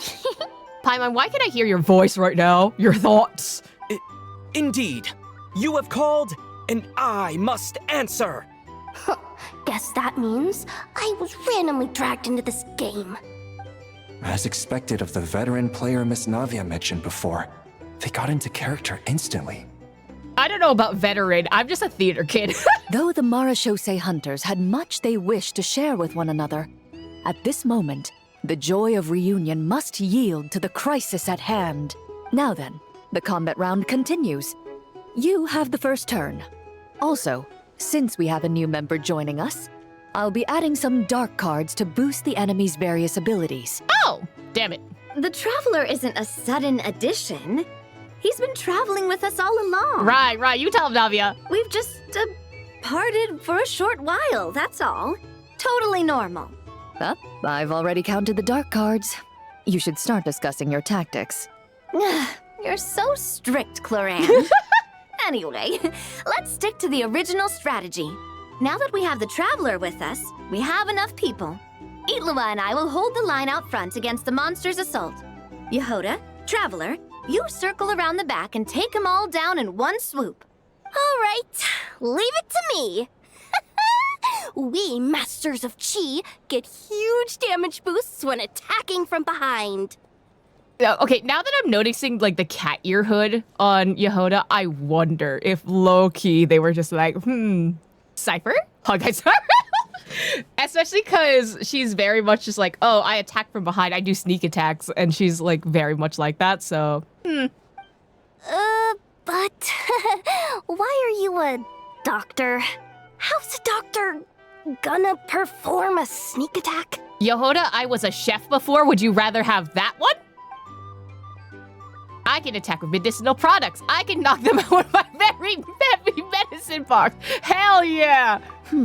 I've calculated the weight of your medicine box, and yes, that would work. Furthermore, after throwing the medicine box, the highly toxic and anesthetic substances stored inside will be considered as having been thrown at the target as well. Hell yeah. I'm a medic, So but... that's how it is. Oh, these tabletop troop games really are complicated. Oh, you gotta have a lot of imagination.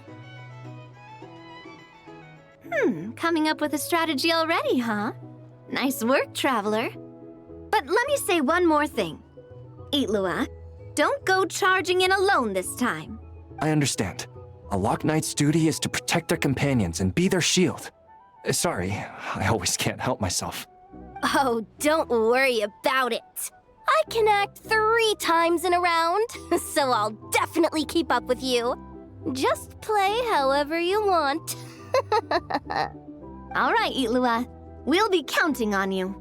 Then I shall use the skill attached to the Lock Knight's shield, Wrath of Righteousness. The Lock Knight raised their shield, chanting the knight's creed out loud. The monsters were completely captivated by the radiance of justice, and the fearless knight standing within that light. Meanwhile, the 2 companions lying in wait behind the foe seized this opportunity, preparing to launch their attack. You take the first swing, I'll hit right after. Oh, shit. Combat check right here. Yeah! Combat check!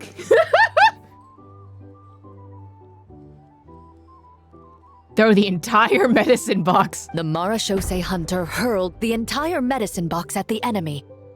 Just as he anticipated, when the box shattered, the medicines within began to mix. Caught amidst the highly toxic mist, the enemy, already struck in the back of the head by the medicine box, grew dizzy and collapsed to the ground. Nice! Okay, next Right, gotta use swift as wind to close the distance, then use 4-element strike from behind. Ah! That hurts! Who bit my leg? Huh? Ashru? What are you doing here? Ashru wants to play too. See, Ashru wants to join the game. Is it this late already? Oh no, I completely forgot the task that Boss Neff asked me to handle. Oh, rip. I'm sorry. I can't play right now. Bye, Ashru. You should join the game next time. Ashru! Wait for me! Hey, why are you running off so fast? Poor Navia's just like, oh no. Well, it seems we'll have to end our game here for today. Navia, put the monster sign back where it was. I saw that. Oh my god, by the way, Navia Clorinde, why'd you come all the way here to play Tabletop Troupe? Well, that's quite a long story. And you two traveling together? Anyway. If we get the chance, we can sit down and discuss it in detail. Actually, didn't Illuga say he wanted to invite a colleague to play with us? Flins, are you dipping out on us again? Since this game's paused anyway, why don't we take this chance to go find him? The more people we have, the more fun we'll have. Mr. Flins? Yeah, I'm sure he'll play with us if we go look for him. Oh, that's perfect. Come on, let's go buy him some gifts first, and then pay him a visit in person. Traveler, we'll let you know once we're ready. Okay! When the time comes, you have to continue the adventure with us. If you call, I shall answer. That's my trusty companion for you.